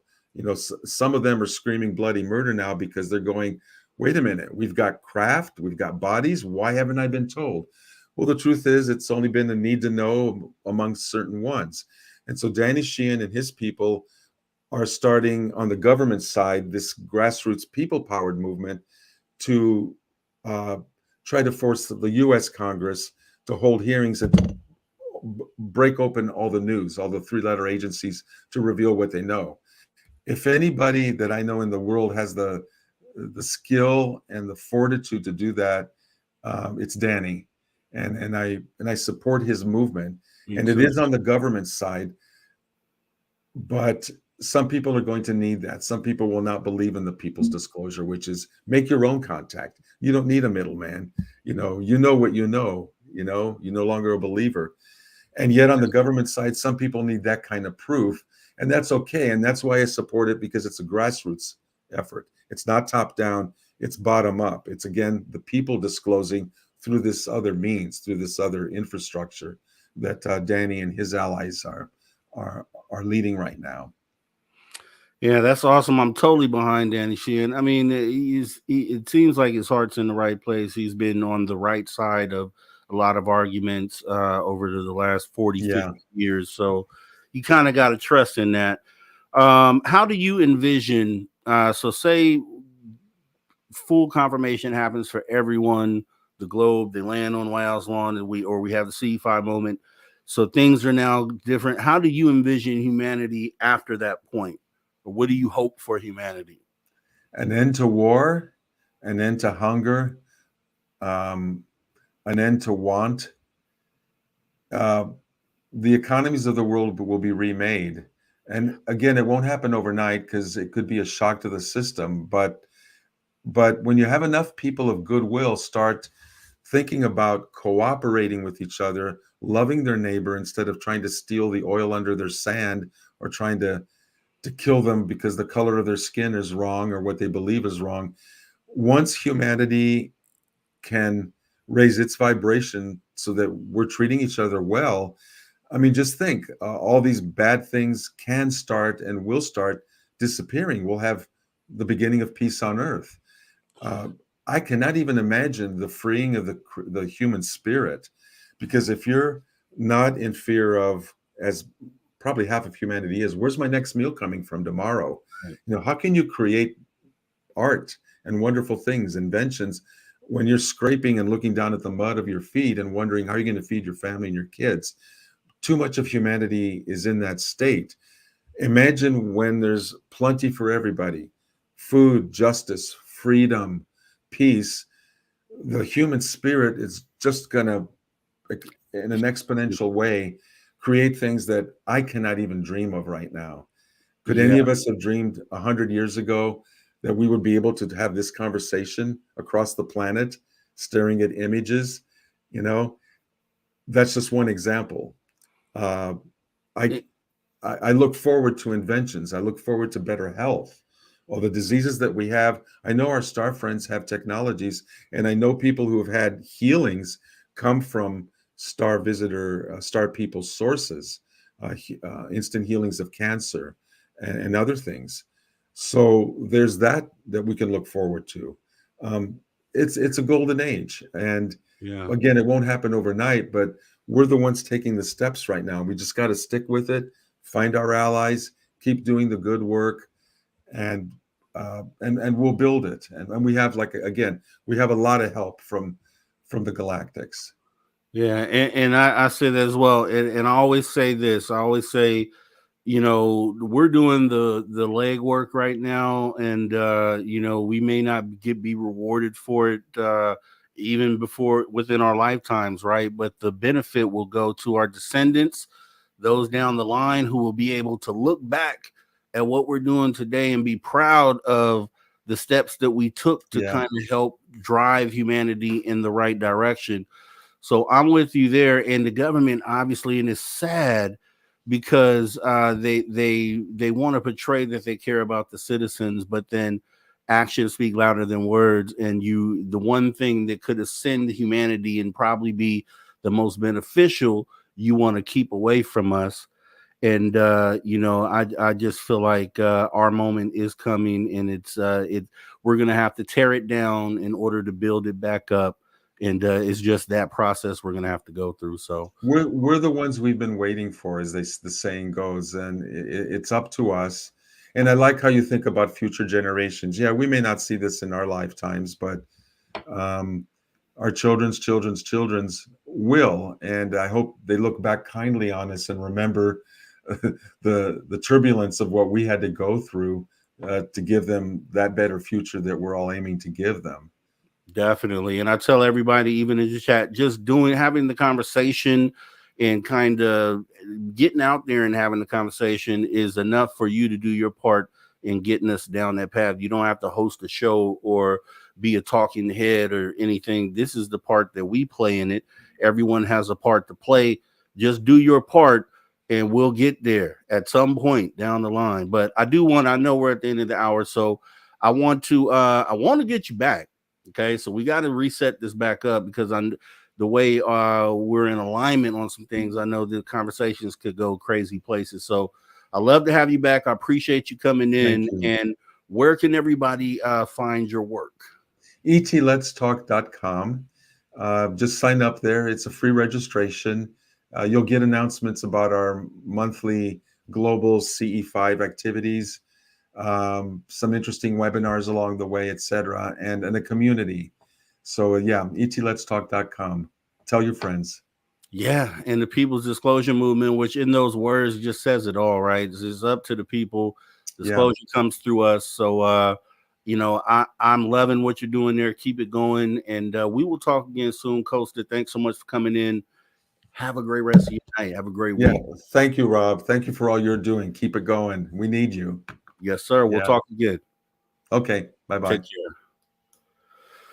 All right, guys. Yeah, that was Kosta Makreas. We did what we could within the hour, and so many different places I think him and I could go. So we're going to love to get him back in here, and we will schedule that. Kosta, appreciate you for coming in. You guys don't go anywhere, though, because we do have Jax Harmon coming in for hour 3. So we're going to see what she's been up to, kind of get into some good stuff. So we'll pause for the cause, take our last and final break of the night right here at the After Hours. I will see you guys in just a minute. Conversations that move the needle. Conversations that move the needle. You're listening to After Hours with Mr. Rob G on the only place where you can own the night. Spaced Out Radio. Spaced Out Radio. You've tuned your dial to the right frequency.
everyone, guess what? We do not have ugly swag. We have spaced out radio gear that you're going to want to wear. Why? Because no one wants to wear ugly clothing. So head on over to spacedoutradio.com and go shopping today. You'll be glad you did. And it's a great way to support our show. Once you get your gear, send us a picture of you rocking out in your SOR swag. spacedoutradio.com, shop there today, and make yourself look good.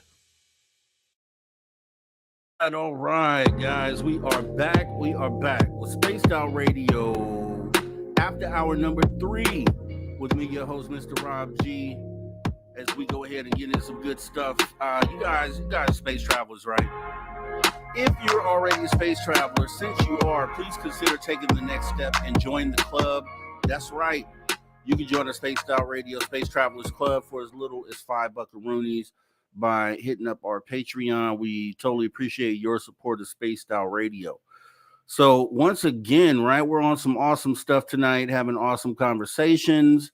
Costa was exactly who I thought he was. We definitely align, and you guys have heard me speak on this before. You know what I'm passionate about when it comes to moving this needle for disclosure, and the reason why I even sit up and do this thing, right? Not for the funds, even though we do support, appreciate the support of Aloha Dave coming in right here. We do appreciate that. I think that was definitely a solid interview, and we will be doing it again. So it's what we have to do. We have to have conversations that move the needle. You know, we could tell stories. Stories are great as well. But the grassroots efforts, the boots on the ground, let's put the plan together. How can we get to this point, right? These are the conversations that are most important to have if we want to get to disclosure, if we want to successfully handle the moment that we're in and drive this, our path the proper way. It's all for the work that we're all doing right now. So that's not just me or Dave or Kosta. That includes you as well. The input that you put in the chat, and when you leave the show, the conversations that you have out there in the world, right? I'm sure are based in a lot of good stuff, because you tune into Spaced Out Radio, where we actually get to have those conversations. Let me go ahead and take a look at the chat real quick here. This is what it's about. And like I said with Susan last night, this is starting off, at least the next couple of weeks, where our frequencies will be raised with the conversations that we have. We have a lot of good energy related conversations, and some of the things that you need to carry out there into the world on a daily basis to kind of make this thing go and make this thing a better thing. So that's what we're going to do. We're going to keep doing that. I think it's a good look, and I wish more within this community would focus on that and pay attention to how important this part of the conversation is. We have to do something to move forward. We can't sit still in the same spot having the same conversations amongst each other. We really have to try to move this thing and get to a point to where we're on the other side of disclosure. We're not still on this side, and we got to have a plan for when that day comes. So that's what these conversations are about. Raise your vibes. I like that, Samant, man. Let's keep doing that. And as I'm on 5W, not because they are easy, but because they are hard. And I believe with you. Here's one thing I want to play real quick, because I have a sound bite of, I thought this one resonates with what's going on, right? It is the world that has been pulled over your eyes to blind you from the truth. So awesome, right? Because they think that we can't handle the truth. You can't handle the truth. But we can handle the truth, and we have to handle the truth, because disclosure is sitting in our face, and we have to do something about it. So let me go ahead and get into our hour 3 as we go ahead and bring in the lady of the hour, Ms. Jax Harmon, and get into some really good stuff. So Jax, bringing you in. And how have you been? I'm doing good. I'm actually in Arizona tonight visiting a friend. Many of you guys might know her, Ane Shin. She was just at the SOR party with us in Reno. Oh yeah, definitely. Hey, yes, I remember definitely. Yeah. She just bought a brand new house. So my daughter and I decided to surprise her and come up and help her get all moved in. Hey, Shelley Montgomery, thank you for coming on in. Well, that's awesome, Jax. Yeah.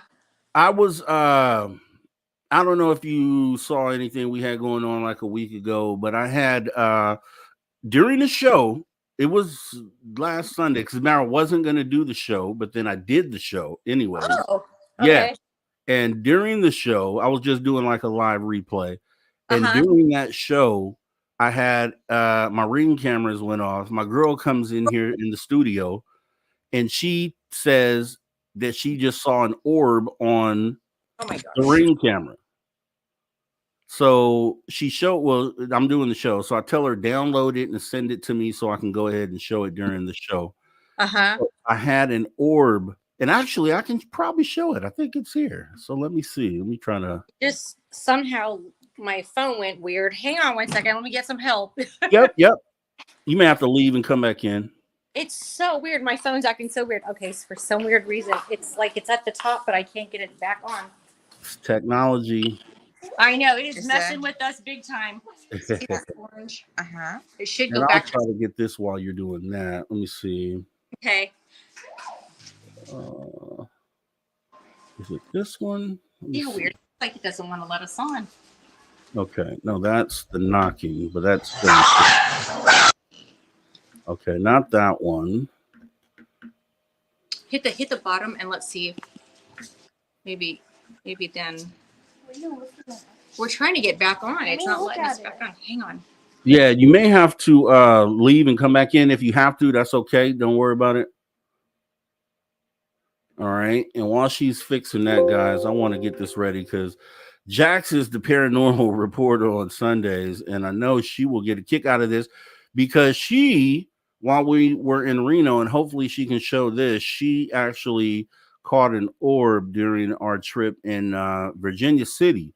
So during the video that she was taking while they were telling us the story, she actually ended up catching an orb. And I want to see if it was similar to the one that I caught on camera. So this will be her first time seeing this here.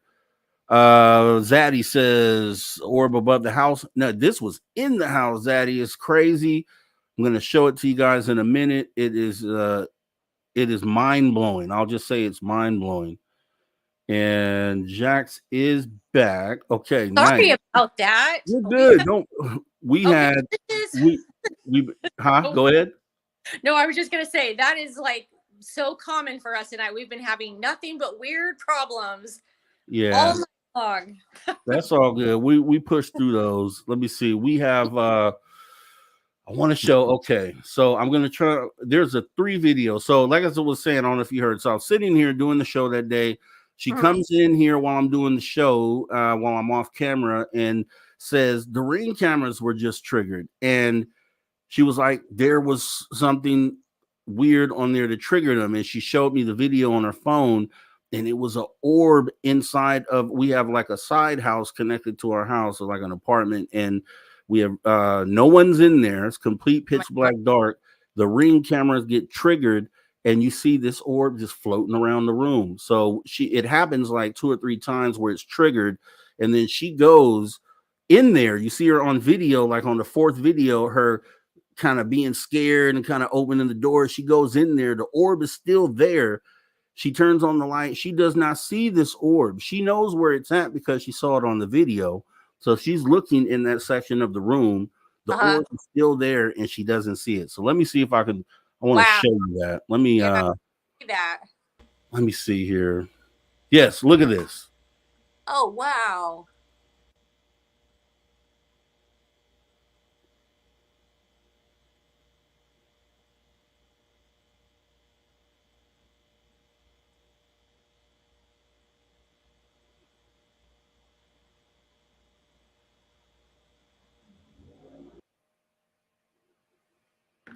So that was video 1. Let me Okay. get to video 2. Now, is this anywhere? This is in your house. Yes, in our house, the side house. Now, this house has had shadow people that I've shown you. We had the UFO sighting here and the knocking that I'm about to play for you in a minute as well. Okay. So this is video number 2, and you can see the orbs up there at the top. It's just floating around, and it's like a ring. It's not like it's like a hole in the center of it. I thought that was weird. Yeah. But in the first video, you saw how big it got, and it's like floating in front of the door, like here in the little small kitchen area. There is no light in here. This is just low light camera, obviously. And you'll see her come in. So let me see. Okay, is that it for that one? Yeah, that's it for that one. Let me get the other one up here. And this is... You can still see it floating. Oh, you see it? Yeah. Okay. And so this one is, this one is, okay, this one is her coming in. I'll have to fast forward a little bit, but you'll see the orb still there, still floating around. So at this point, she's seen this orb on her phone. She's scared. She hasn't come and told me yet, and she's about to go in there on her own to kind of see if she can see what this thing is. Okay. So you'll see her turn the light on. You'll hear the dogs. Yeah. Timoth Man, what's in the cupboard? I still haven't looked, Timoth Man. I got to go look.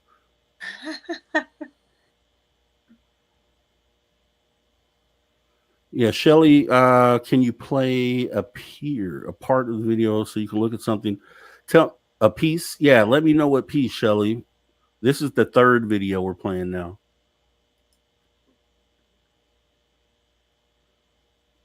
Okay, so the orb is just chilling. It's just in there. Well, okay. She turned the light on remotely. Okay. In here. You don't see it.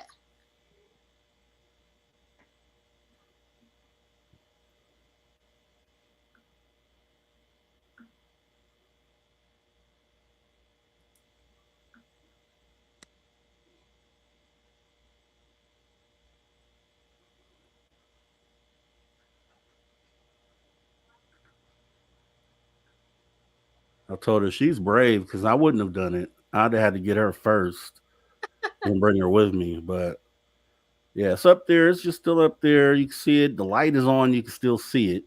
Yeah. And she should be walking in shortly.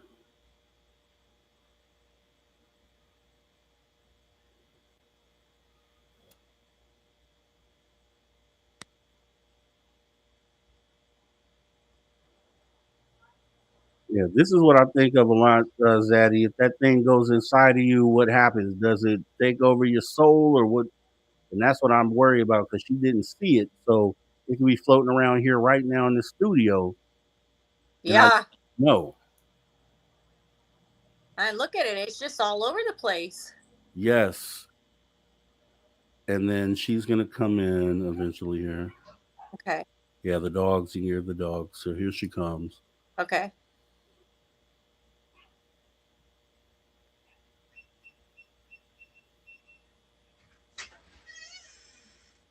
She's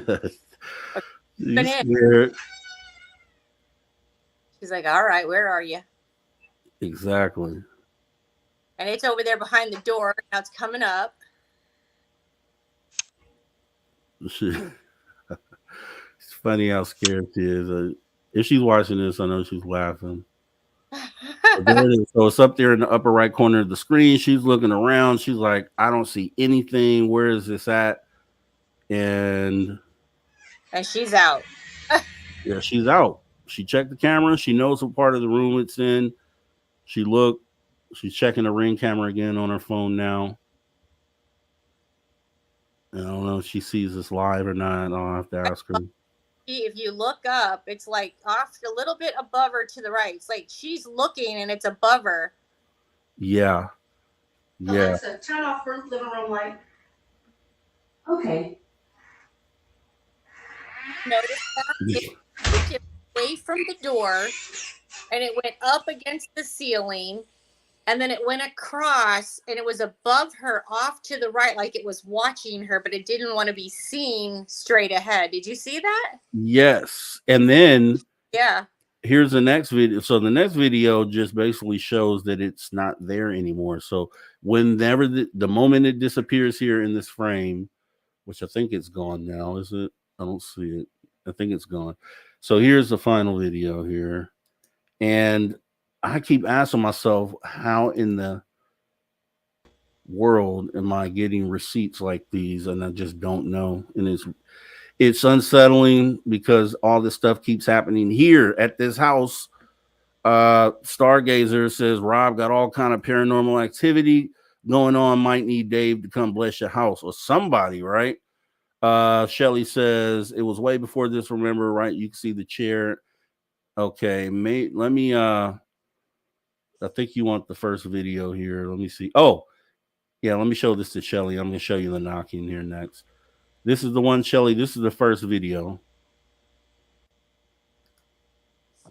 Okay.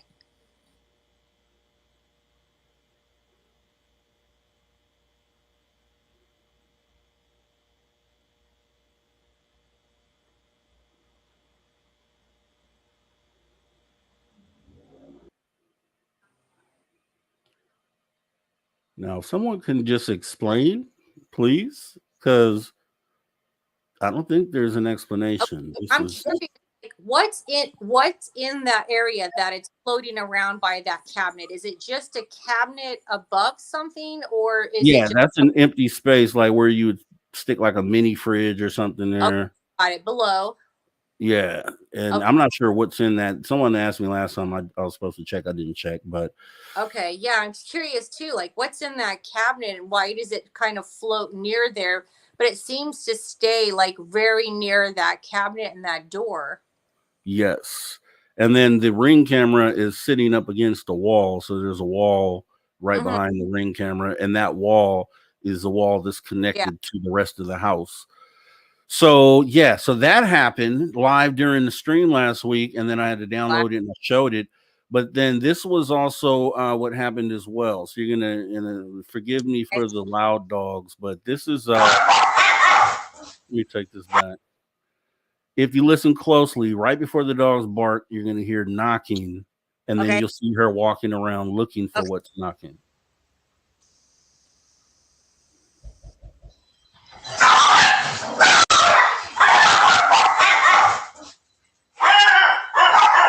He's already at the front door, checking the front door.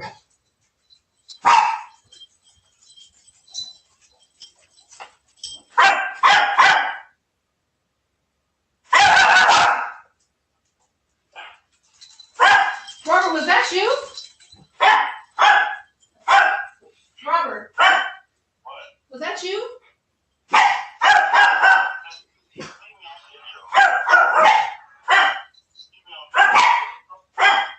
Somebody knocked on the door. No, it wasn't the front door. I don't know. Here. Huh? It was like 3.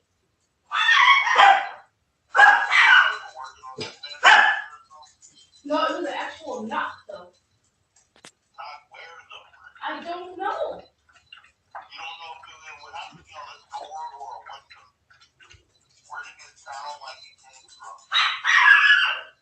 Like the back of the house?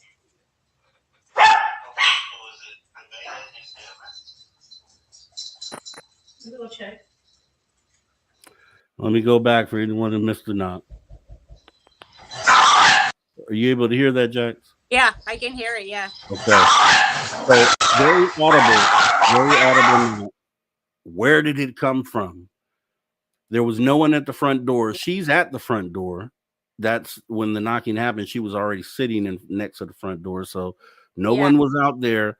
The backyard and the front yard is even fenced off. The backyard is definitely fenced off. There's no one back there. She checked, and we have cameras in the backyard.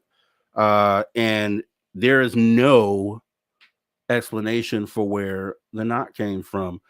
So just a bunch of weird stuff happening here at this house, Jax. And I don't know, man. What do you think, Jax? What do you do? And here's the other thing I wanted to say, because you got an orb when we were in Virginia City, and I didn't remember what it looked like. I wanted to know if it was similar to that, because you remember Science Bob and Lala said they took something home, and I was just making sure if the orb was similar to yours, and maybe that came with me, and then because this just happened. So that's why I wanted to see what the video you took. I don't know if you have it available, but yeah. Well, we actually had a couple different times while we were there where we caught different orbs and in different colors. We saw it in white, like you're seeing it, and then we also saw it in blue. So that was really interesting. So I don't know if you guys have ever seen that, but when we were up in the hotel, Silver Queen, we were capturing blue lights and blue orbs. So that was really weird. And then the hotel? Yeah, at the hotel. So when we were standing downstairs, I can't remember exactly what shop or where we were standing, but I was leaning up against the glass, and someone was, I think the tour guide was saying that there's a spirit of a child, and I was put my hand on the glass, and I remember saying, if there's a child here, come over, approach us. It's okay. I'm a mom. I have kids. And then I thought I saw like a white kind of grayish. It almost looked like just a very light, almost like a fog, almost like short childlike size movement. And as soon as I said that, I felt something hit my left ankle. Well, as soon as it hit my ankle, Lee Strauss was standing there and says, "Oh my God, I just caught an orb coming out and went right across the bottom of your leg." The exact same time I said that. So that was really interesting. So I got that on video or anything. That was weird. Did either one of you experience anything weird when you went home, or just anything? Well, it's funny that you would say that, because ever since we got home, I have been having like now I do already suffer with things like bad headaches and allergies and stuff like that. But out of the norm, every so often I keep getting like severe nausea, headaches, almost like a pulsating feeling, weird feeling in my head. It makes me feel like I just want to randomly just throw up out of nowhere. I'll be perfectly fine 1 minute, then all of a sudden I've got these stomach aches, and it almost feels like acid reflux, and it wants to come up and I want to throw up, and it's just been the weirdest experience. And I was actually going to tell you about that because tonight Lee's actually doing an event for his team, is over in Eastern Washington doing a sky watch, like a weekend thing, and they were going to go live at 9:00 tonight. They've been set up for 2 days. Everything's been perfect all day long, and at exactly 9:00 when they're about to go live, they like 4 different cameras shut down. It's like then the 5th camera shut down. I mean, it was just like boom, boom, boom, all at the exact same time. Like energy just got massively drained. Well, the weird thing was about maybe 30 minutes to an hour before I even found out about this, because I'm here at Ane's house, I told her I am not feeling well. All of a sudden, out of the blue, I'm feeling sick to my stomach. I feel like I'm going to get sick, and my head is acting weird. It's almost like I've been completely drained of all my energy. And so all of a sudden I get a call from Lee saying like, "Oh my God, all of our stuff just got drained. And now I don't feel good. I feel like I'm going to be sick. My head hurts. We feel like we're exhausted. We're like, our energy is being drained." And I said, "That's weird, because I'm feeling the exact same thing." Well, minutes after we were talking about this, here in Ane's house, all of a sudden the TV was up. My daughter was watching this movie. The TV goes completely silent.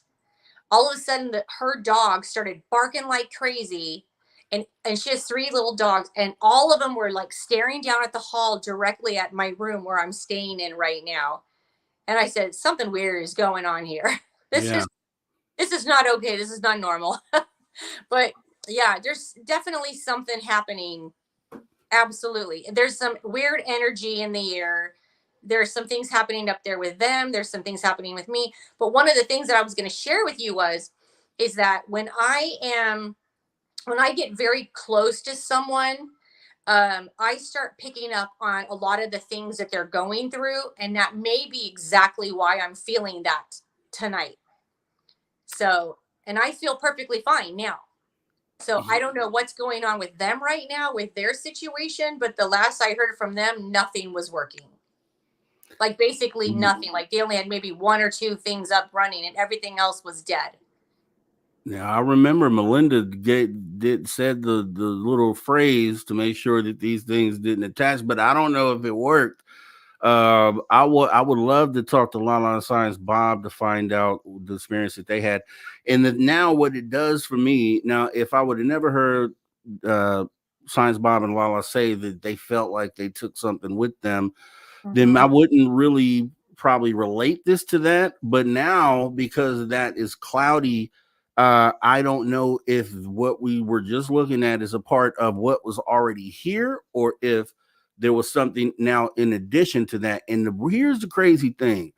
I have never in my life been that person, right? Been that, oh, I'm seeing things. I've never been that person. I've never had any experiences.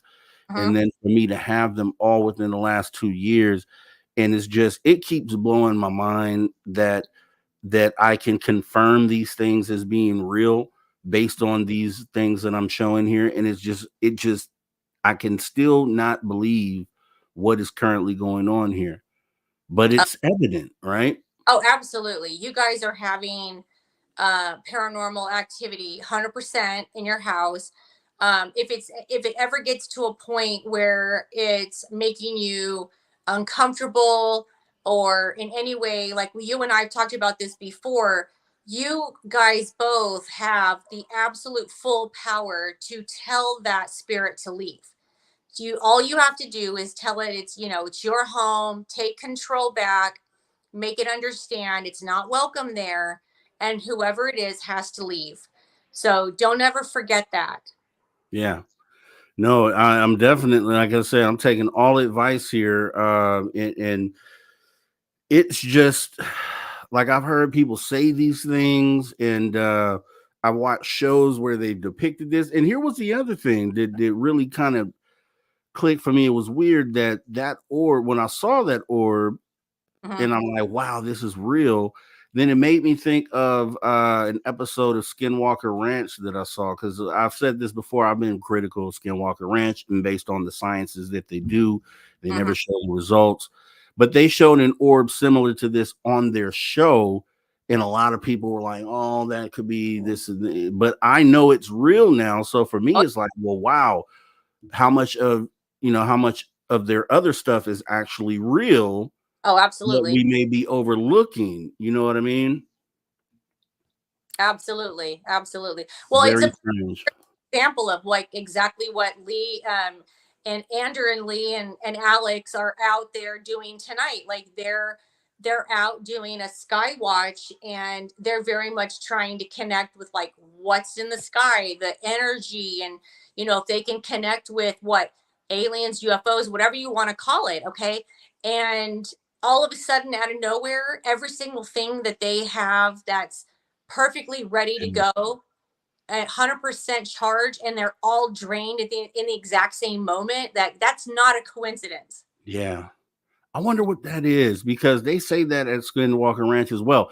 And that's another claim, because I never heard it anywhere. Well, I've heard a few things, but for them to say all batteries go out, I'm like, huh, come on. Yeah, really? I mean, everything at once, all batteries just drain dead. But then other people have experiences like Lee. So I'd love to see more. Is he going to show this on the show, or I Yeah, know okay. So they we'll have are. to tune in. He's going to come on and try to share that with you guys as well later. He is He's in Eastern Washington right now with his team. They were supposed to be live at 9 o'clock, so they could be on as we speak now. I'm gonna check after we're done here to see if it ever works. But yeah, they all of a sudden, I mean, literally the minute they were ready to go live, it was just like boom, boom, boom, boom, boom. Like everything just drained at the exact moment. And the weird thing is that, they're right next to water. Okay. And a lot of times there's a lot of different people who know and believe that there are aliens or, I don't know, like whatever you want to call it, UFOs. People have seen things go down in the water. Okay.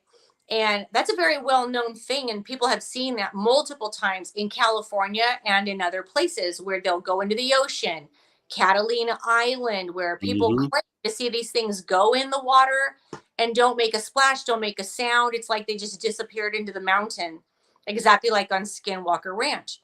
Well, another thing that he was experiencing, I don't know about tonight, but he was telling me about how another reference from Skinwalker Ranch that he had was his watch or phone will all automatically just start changing. Like his phone will start like searching for like different things.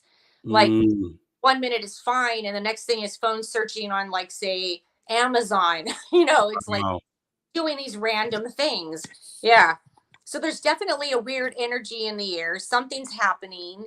And I think because, with Lee being an abductee himself, he already has that connection. Yeah.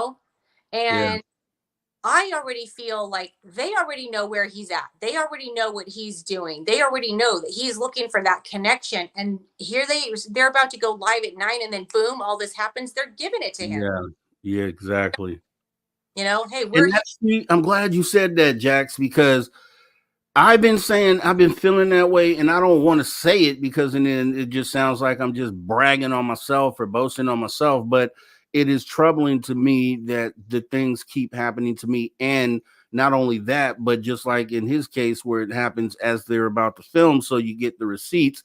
And Yep. then it's the same thing with me, and I'm having all these receipts, and I'm not looking for these receipts, but they just keep being handed to me almost, which is Hmm. I'm still not understanding, right? Weird. I think it has a lot to do with the fact that you've literally opened yourself up. Like you said, 2 years ago, you would have been like, oh, yeah, okay, well, I'm not sure I believe that, or I need proof. Well, that's what they're doing. They're giving you what you needed. They're the things that you wanted to see, the things that you needed to see to now be a believer. That's exactly what they're doing for you. They're showing. Here's the heavy part, Jax. I think I told you this before. I've said it on the show before, and I didn't put these two things together because the person that I heard it from, the way he comes across is like he's calls himself a reptilian channeler, and Mhm. the way he talks is like he's the only one that can talk to these particular beings. And I don't really vibe with you have to go through me. I'm the only one that can. I don't vibe with those types. But he said one thing because I guess he felt like during the interview that and it wasn't hosting, I was co-hosting, but I guess he felt like maybe I wasn't buying into the things that he was saying. So, and Mhm. later in the interview, he asked me if I would be open to meeting one of these species, and I on the show, and I said, yeah, I definitely would be open to that.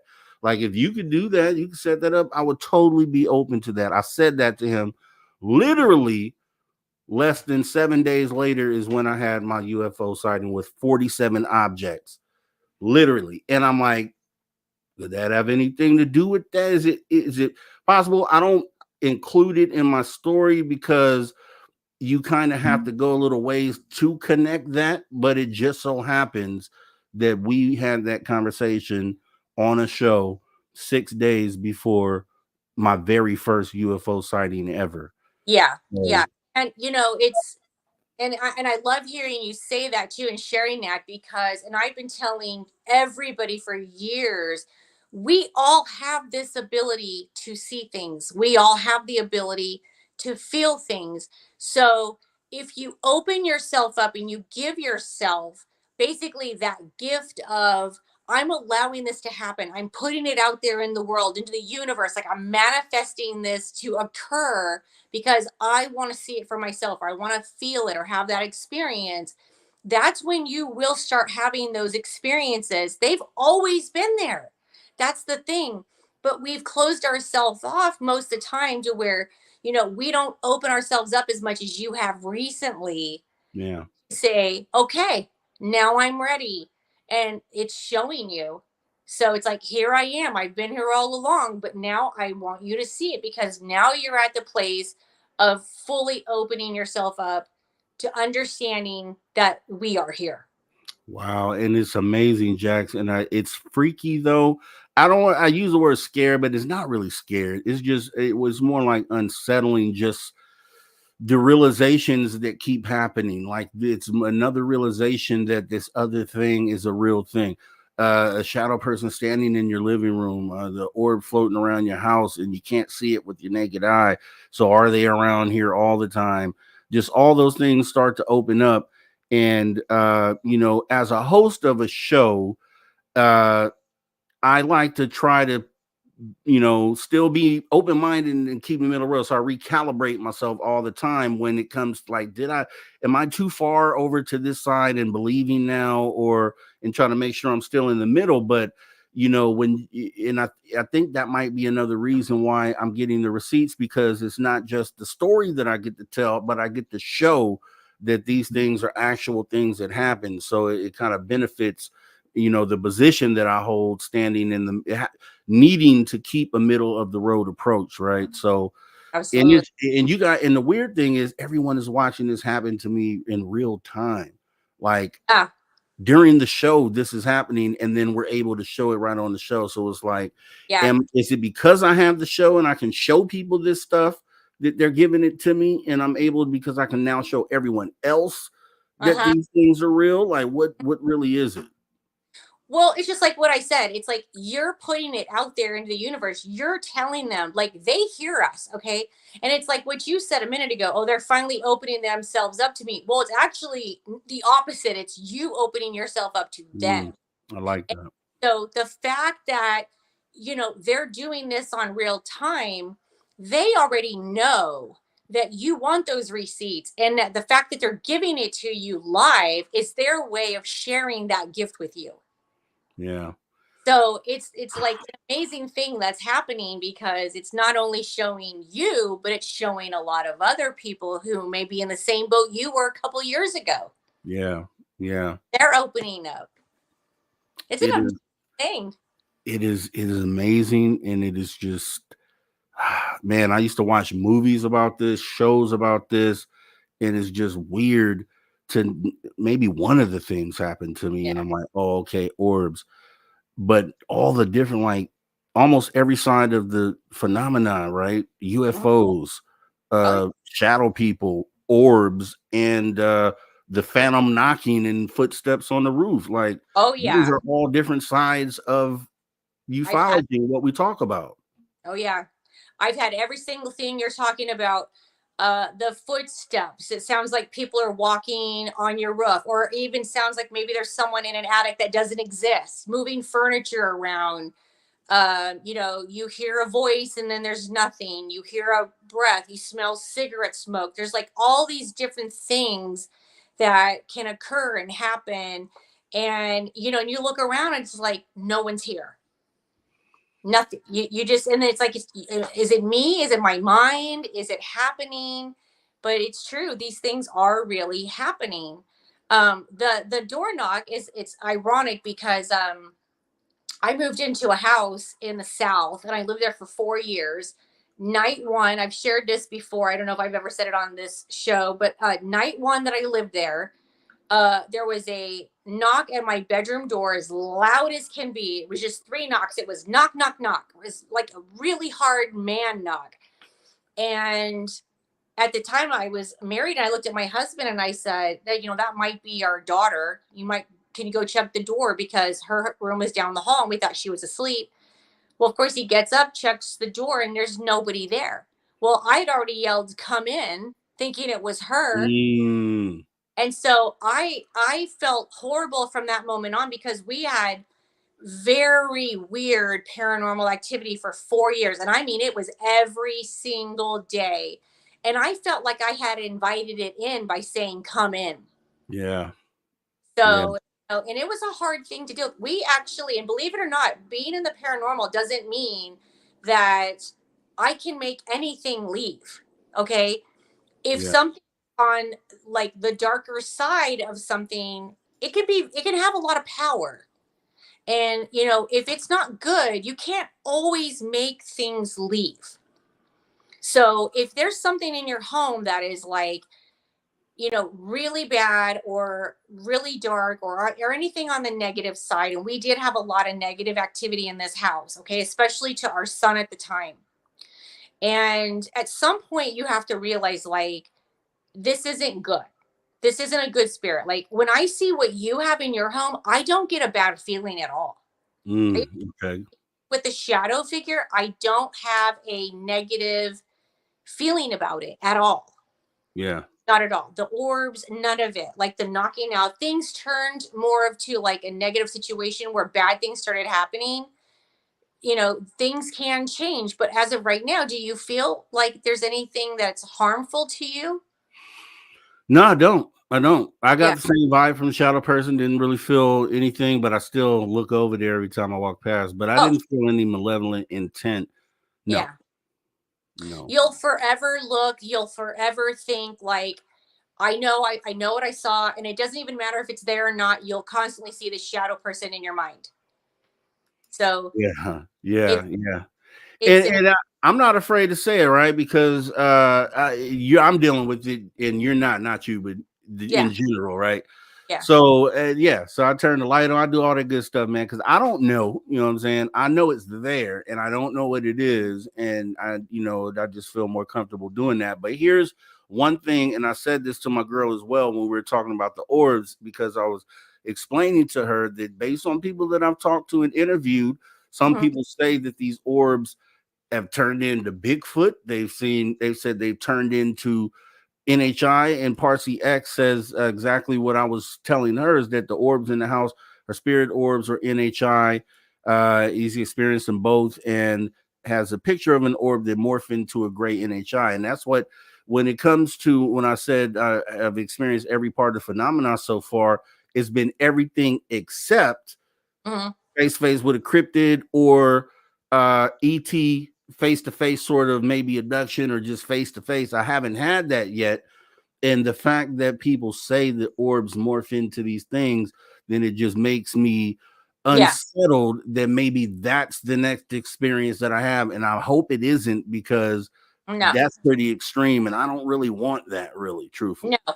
Well, first and foremost, I want you to know that even the first time I saw the Shadow Man picture, I did not get anything but human.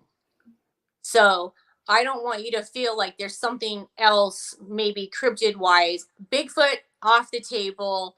The whole alien situation, or what you guys saw, was absolutely like a connection of paranormal, but it had nothing to do with what's in your home. Okay. Okay. So I don't want you guys to have that fear. I definitely don't feel that from your home at all. I don't have that negative feeling. I don't have anything like harmful. It's trying to get your attention for sure. Yeah. Okay. Hey, it's funny. I tell my girl, she doesn't care. I mean, she was scared in that moment, but like Yeah. right now, she doesn't care that it was there. She's not even thinking about it. But me, because I do this, I'm thinking Yeah. about it all the time, and I'm like, "Are you sure you're not scared? Like, you sure you know what those things could do?" And I'm probably trying to make her scared, but yeah, Oh, she doesn't even care. She's moved on with her life, and everything's great. yeah. Well, too, you had mentioned a little while ago about, we all grow up watching these paranormal scary movies, okay? And just remember, 99% of those movies, they create them to scare us. They create them because they want to make money off something that's entertaining. So yeah, maybe some of those things might have happened to a family maybe once or twice or here or there, but it's not every single haunting. And there's a lot more going on in the world of hauntings than just negative. You got to remember there's a lot of our family members or people that we knew that have passed on who still just want to connect with us. Yeah. They just want to come in and see what's going on and check on us. And, this could be a loved one of yours.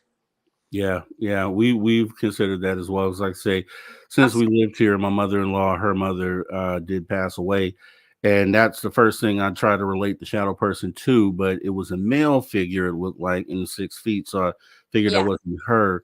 But yeah, we've had some of that, and believe me, I've Googled deaths at this address. I've done all of that stuff in trying to find the answer, and it's just. I'm just here because I want people to know. I mean, sometimes you can watch someone, and I've watched it. I watched shows where I saw a person and it wasn't that they weren't telling the truth, but it just for some reason didn't come across as something believable for me because I don't know who this person is. I don't know their character. I don't know what, if they would tell us a lie or not.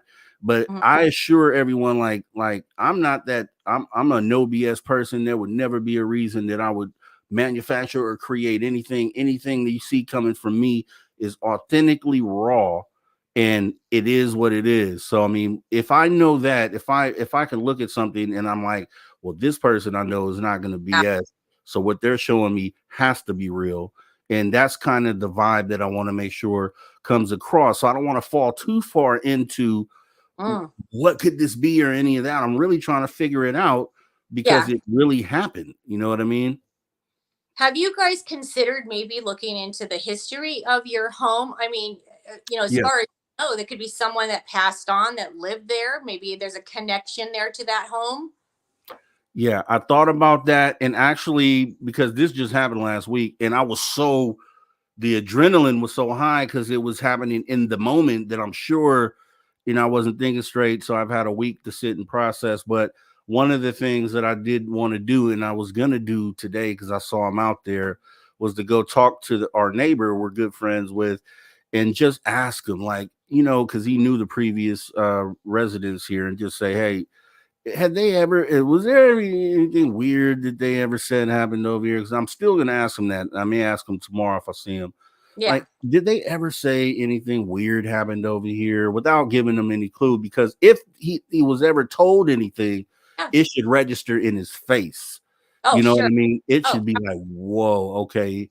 I mean, these aren't regular everyday conversations either. And if he does know something, it's going to trigger that memory of conversation too. So, and I don't know how old the house is that you're in, but like, it could have been people who lived there before, people who lived there before that, or whoever, how many families have lived in this house? I don't know, but there is like a lot that people don't really think about. They always seem to think first thing it's, why is it here? And why is it me? And does this have something to do with, like, someone that I know, or or maybe it's something bad. And for some weird reason, our minds want to go straight to something scary. But a lot of times, like I said, that's just a movie. That's just movie. So you guys remember, like most of the time, it's not. It's really not scary. Yeah. And like I said, obviously, anything else happens, I'm going to let you know. I mean, because there's been, even before I had the latest couple things, the knocking and then this, it had been a whole year since something happened. I was telling everybody I haven't had any activity in a year. I think it could be gone. I don't know. And then those other things happen. So I'm like, oh, here we go. But everyone gets to watch it in real time. Like, and there's the receipts. This year, 2024 is all about receipts. I'm trying to promote anybody who can get receipts. Get them, because they are very important to the conversation. The story is definitely great, but if you could bring a receipt along with that, it just slams it home for a lot of people who might be on the fence. Oh, absolutely. So, and nowadays, Rob, everybody has cameras everywhere. Yeah. So helping us to actually find those answers and receipts, it's like, whoa, now you have this. And I'll be honest with you guys, I know Rob, and he's not BSing anybody. These are real, raw, like, videos. I'm telling you, he's not going to BS anybody about that crap. I'm telling you, this is real. This is coming out straight from his house and probably live. Exactly. And the story continues. So hopefully nothing else happened, because I don't need it to. But if it did, I would definitely bring it to the table. Yeah, with that being said, Jax, it's been awesome, right? Let's do this again. So when does Lee gonna, when his show is airing tonight? He hopefully is still on live. I'm gonna get off here and check in a minute and see how, if they ever actually did go live. Yeah, like I said, he had so many issues right at that exact moment. So I don't know if they ever got him up and going or not, but they were gonna try to do a live show no matter what, and at least tell everybody what they're doing out there and what their experiences are. So it's been a really, really interesting evening for everybody. So yeah, I'm interested to see how it's going for them.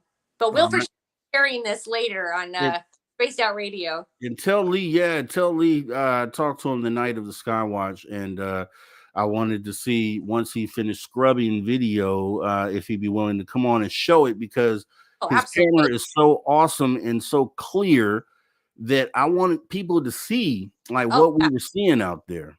Oh, absolutely. It's such an amazing piece of footage too. Like, going back and watching it is just so clear and so amazing. And I remember us standing out there going like, whoa, I see this, that. And then you see it on his camera and it's just like, that's mind blowing.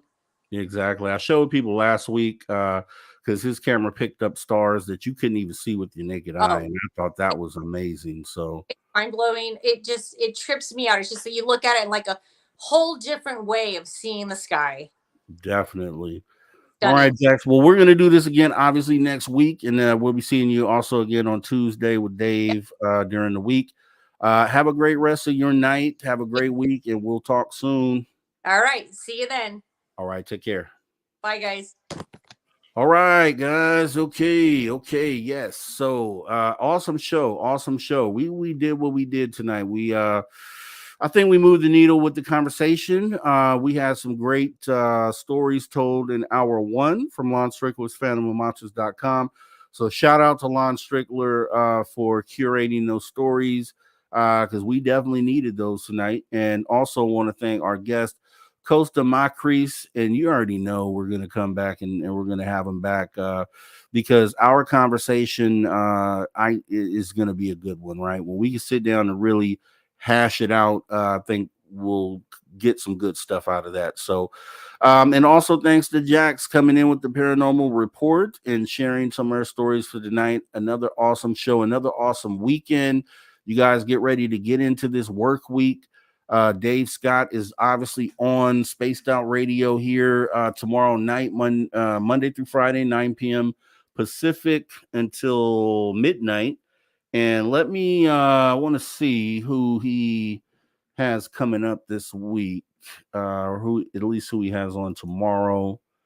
And it looks like he has the shows posted.